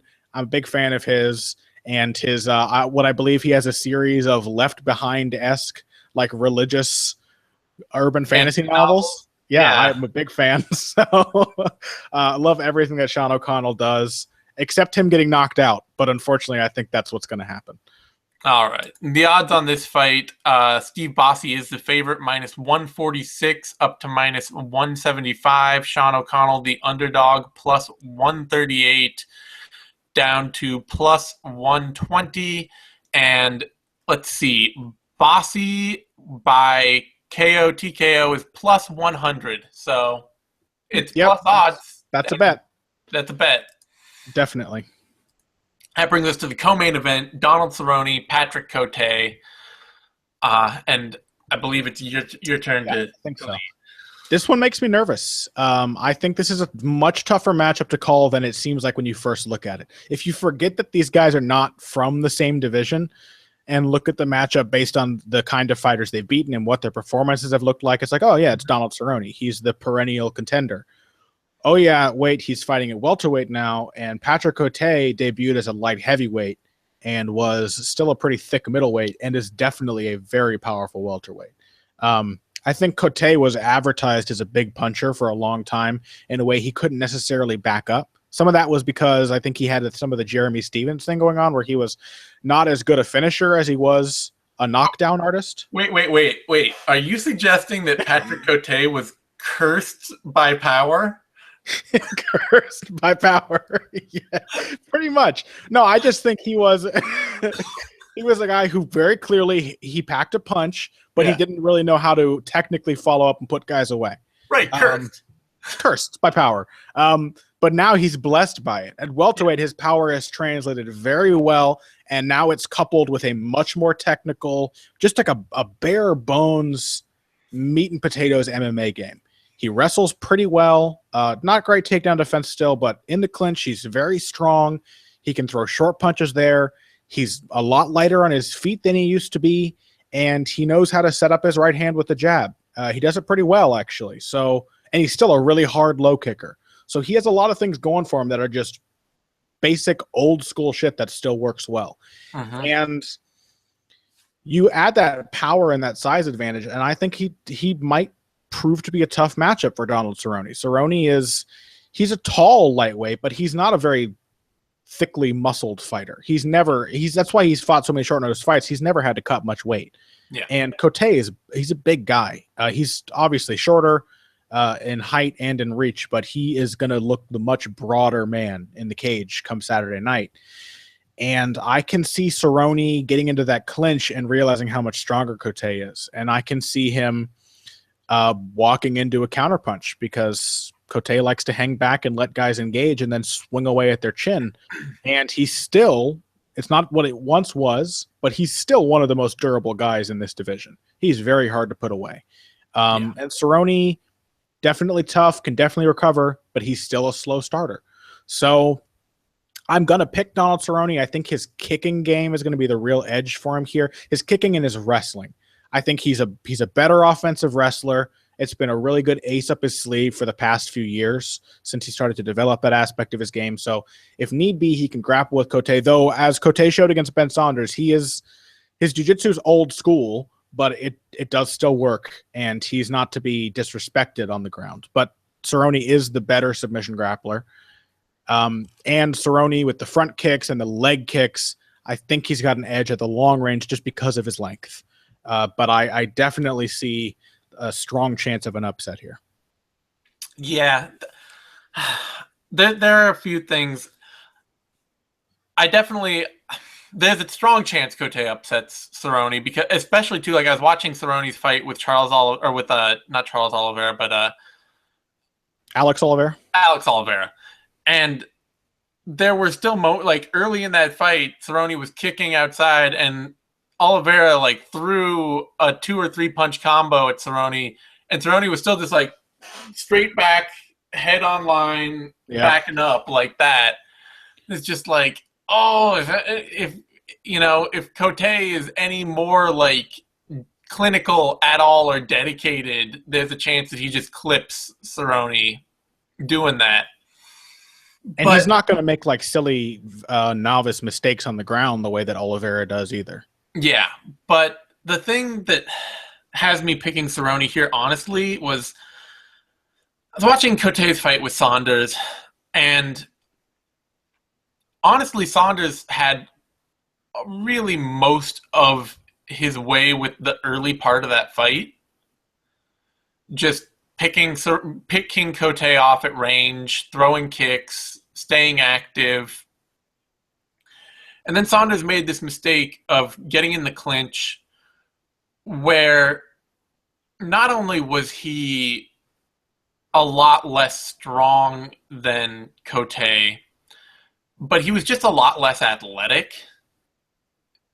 And Cote was able to fire off way, way quicker than Saunders could. While Saunders was trying to figure out exactly how to frame and land something, Cote just started nailing him with these uppercuts. Mm-hmm.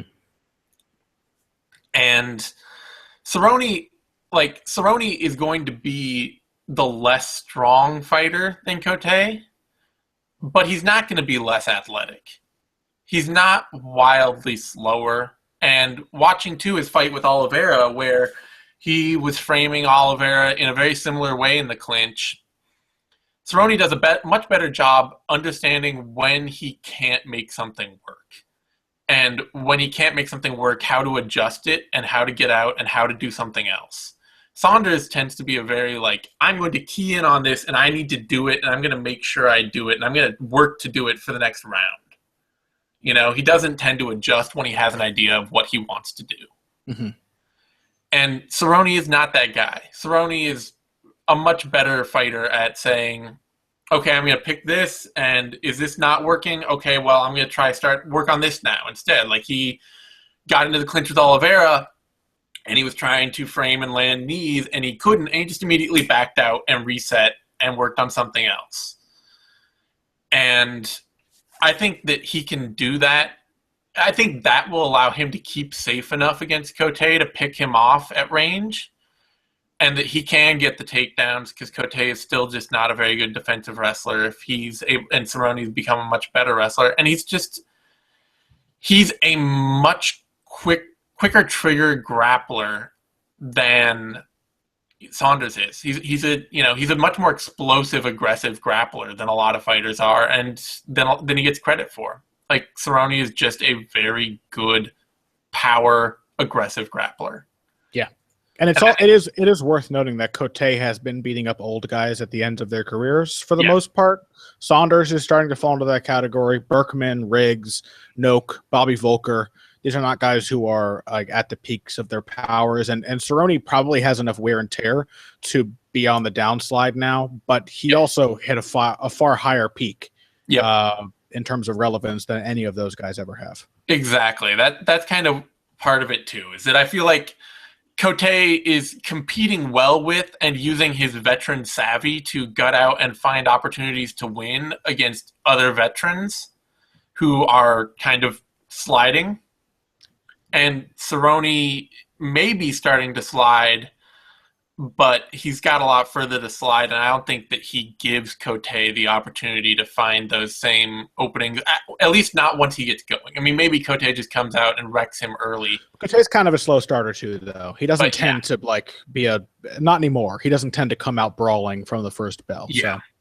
Yeah, so I just think I don't trust the whole size will rule overall in this fight, and that Cote can just press a massive size advantage all throughout and beat Cerrone. I'm with you. On that note, Donald Cerrone is the favorite, minus 152 up to minus 175. Patrick Cote, the underdog, plus 145 down to plus 120. I really think those are good odds. I think those are right odds. I think that Cerrone's a slight favorite, but I think it would be wrong to really heavily favorite him against a giant middleweight, especially after a fight against Olivier, where like I said, watching it too, I don't think Olivier honestly got all that much done early, but Cerrone didn't get much done early either. So it's hard. Cerrone has had a lot of those fights lately where it's like, ooh, Edson Barboza's hitting him, or who did he fight that just beat Islam Makhachev? Let's see. Oliver, Dos Anjos, McDessie, Henderson, Jury, Alvarez. I don't know who you're talking about at this point. Adriano Martins? Martins. Yes. Martins, yeah. That was back in 2014. That was like 12 fights ago for Cerrone. But even then, 12 fights ago was 2 years ago. And Cerrone's had a lot of those. Because he fights so often, perhaps it seems more apparent than it would for other guys. But he has a lot of these moments where the guy is kind of getting the better of him, and then he's the savvy fighter because he fights so much and he's so crafty. At some point, he's not going to be quite as capable of surviving those bad moments in the early moments of a fight. Yeah. But in general, I just think, I think Cerrone has too many technical tools to win, but I don't count out Cote's ability to either hurt him early or just be so huge that he can somehow just lock Cerrone down and make this fight a weird, ugly slog. I wouldn't discount it. I just don't bet on it. That brings us to the main event. Rory MacDonald, Stephen Wonderboy Thompson, and shit if this isn't a tough fight to pick. I'm really not comfortable with it. There are a couple of things going on here. The biggest one being that both guys are going to want the same fight. And that, to me, always makes things weird. Because, both guys are going to want to play a range battle. And suddenly you're asking, who's the better range striker? Is it Rory MacDonald or is it Stephen Thompson? It's Stephen Thompson. Yeah. I mean, just in that phase, it's Stephen Thompson. And you go back and you watch the fight with Robbie Lawler, even where Rory, this is one of the best fights of Rory MacDonald's career, without question.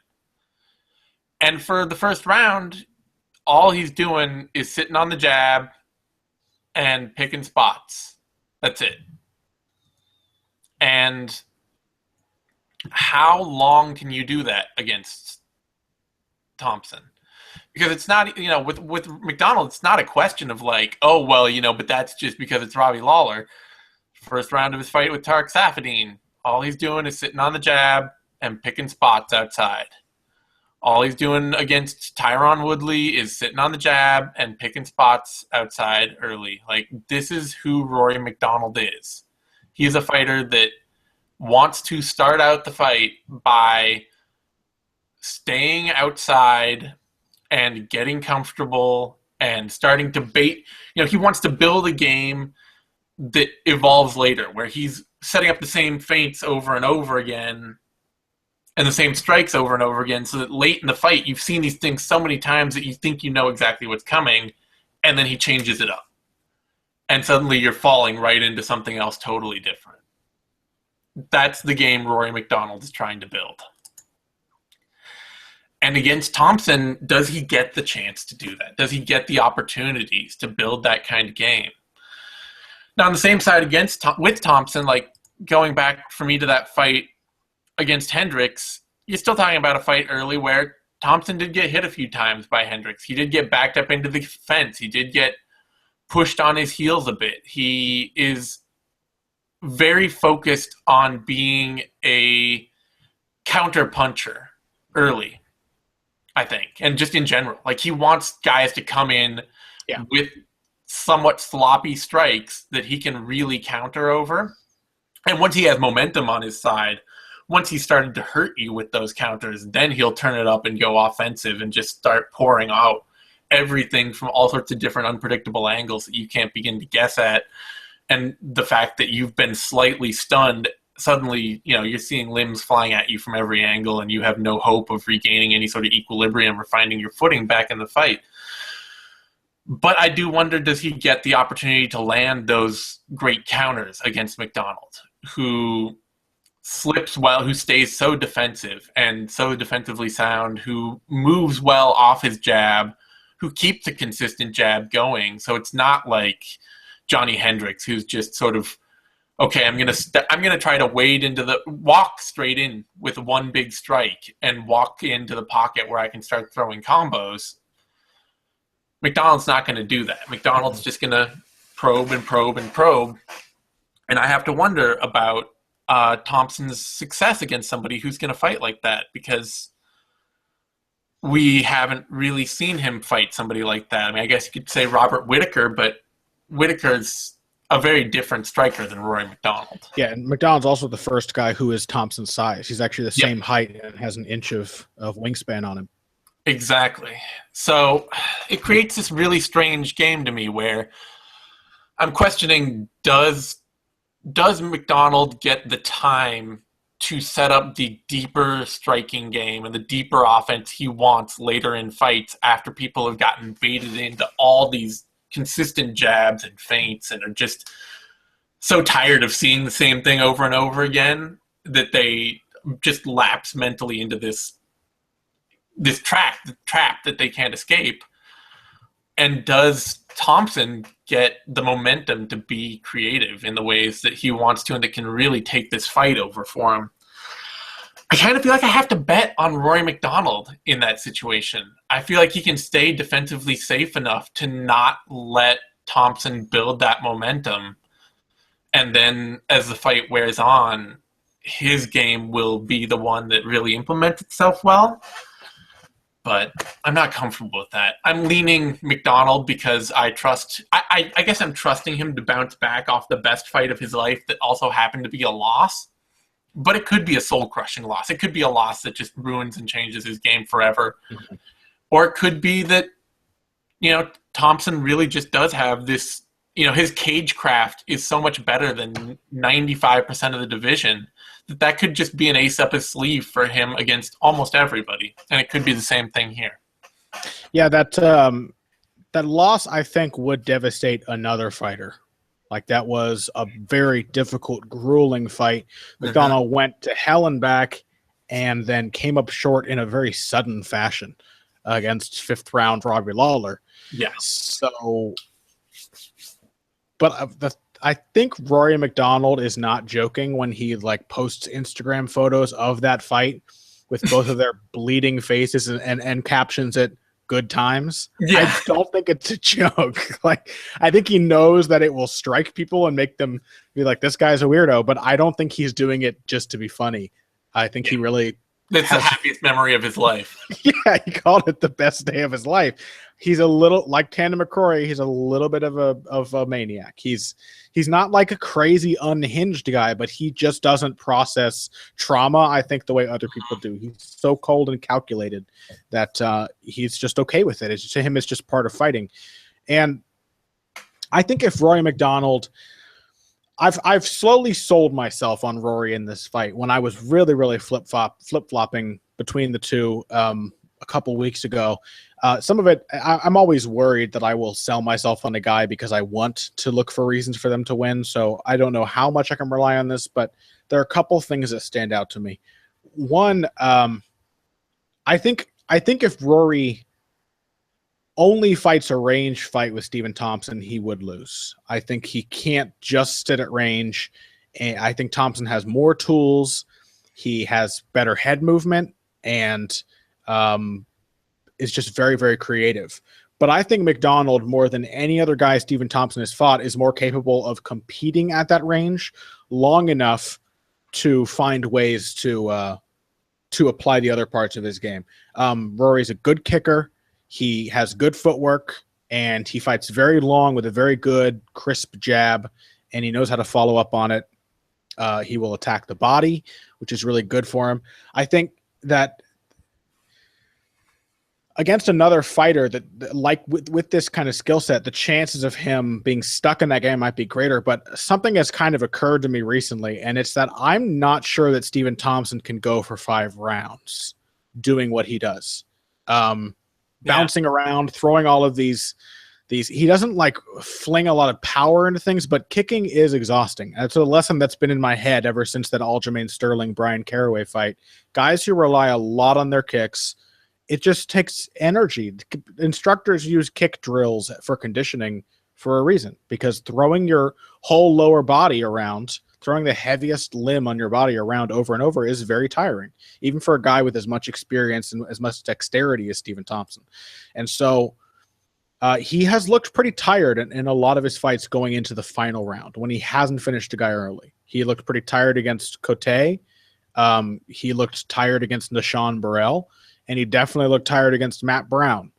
And the guys he's knocked out have been shorter guys who feel they need to rush in on him and get stuck on the end of his reach. And like you said, that's not Rory MacDonald. He can almost match the kind of length that Stephen Thompson fights with, and he actually is slightly longer of limb. So he has that going for him, I think, and he keeps his feet under himself really well. One thing I've really appreciated with Rory MacDonald watching his fights recently and studying him is the way that he shuffles with his jab and kind of disguises these very small steps with his jab. So he's closing distance without losing his feet and exposing his chin.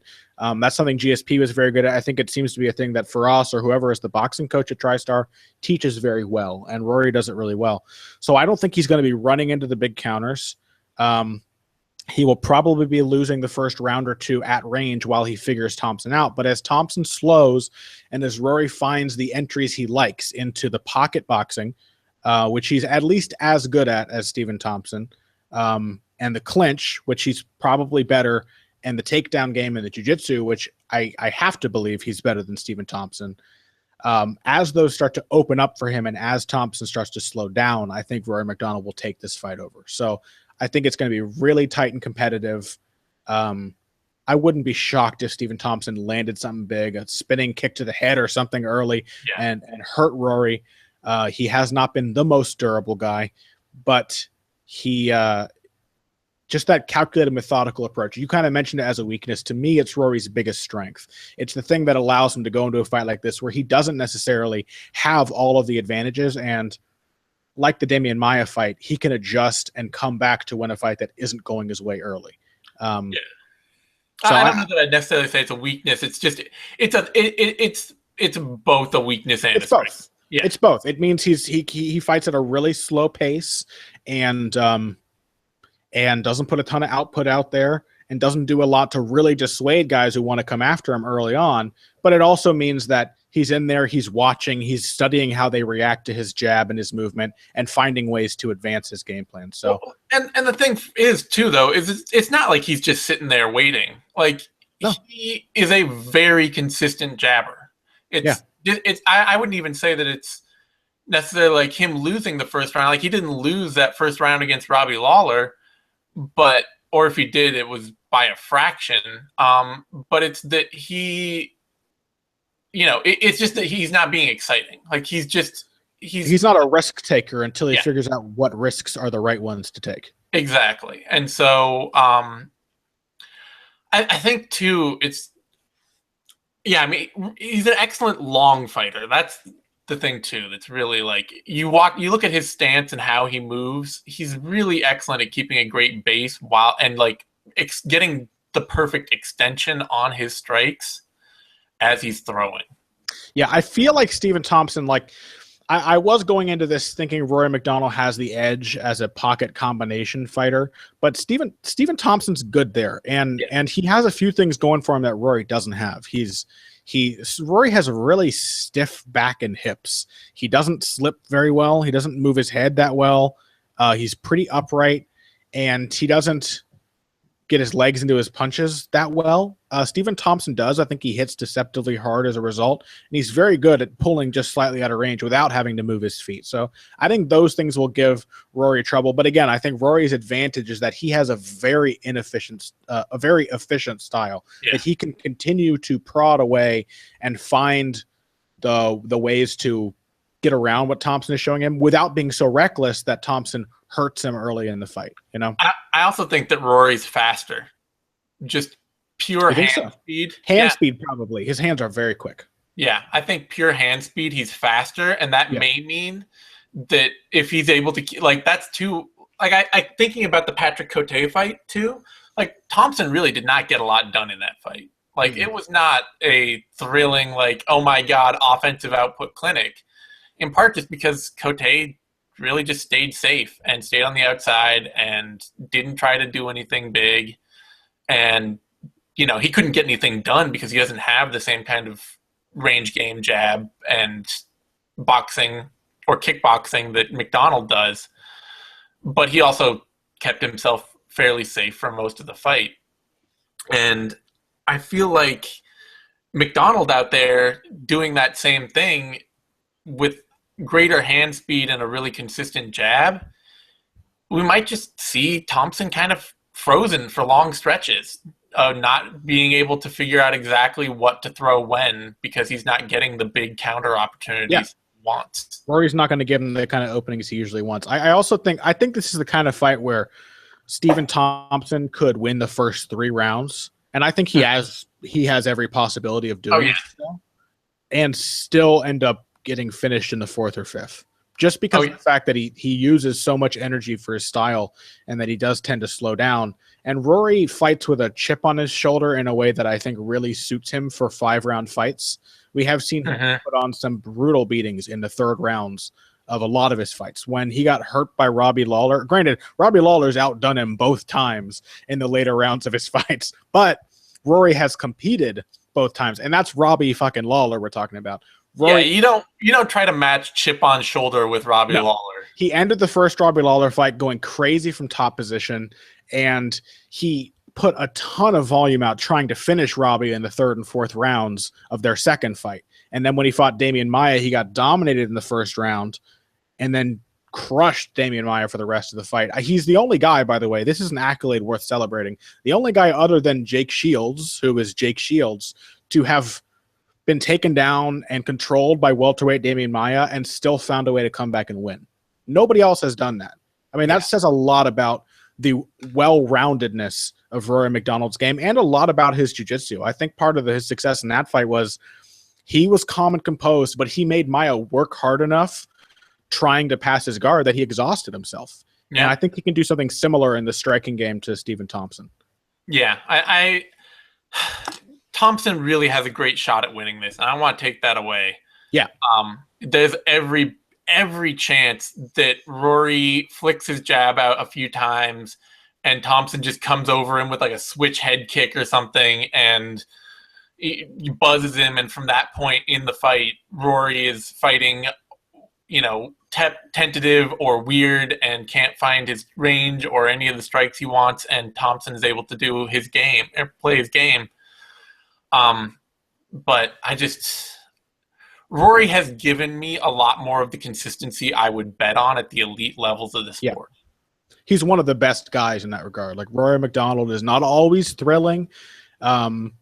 He's not the most durable guy in the world, but as far as just like clinical, process-oriented fighting, he is a completely all-terrain fighter. He can just do it all, and he knows when and how to do it. So, odds on this: Rory MacDonald is the slight underdog, plus 101 to minus 120. Stephen Thompson, the slight favorite, minus 110 down to minus 125. I'm not surprised coming off a head kick win over Johnny Hendricks. Thompson is running roughshod on his way up the division. He looks great. There's a lot of hype coming behind him. I think people really want to see him fight for the title, so I'm not shocked by that. I don't know that I would feel safe betting anything in this fight. It just feels like one of those bouts where I don't know. There's so many things that could happen. Yeah, I might pick Stephen Thompson to beat Robbie Lawler. Like, he's that good of a fighter, and that's why this matchup is so difficult to call. But I have convinced myself over the past couple of days that Rory MacDonald has the strategic edge, and so I think those odds sound fine. I flip-flopped so much in this fight. Seeing Stephen Thompson do that to Johnny Hendricks was such an eye-opener to his potential in this division. I think the even odds are fine. I've only convinced myself because I've spent like 2 weeks thinking hard about this matchup. All right. Well, on that note, you got any picks while we're running up and down the card before we go away real quick? There are quite a few tempting underdogs that we've already noted on this card. I think that Ion Cutelaba is a fine underdog pick. I think that Krzysztof Jotko is a very solid underdog pick.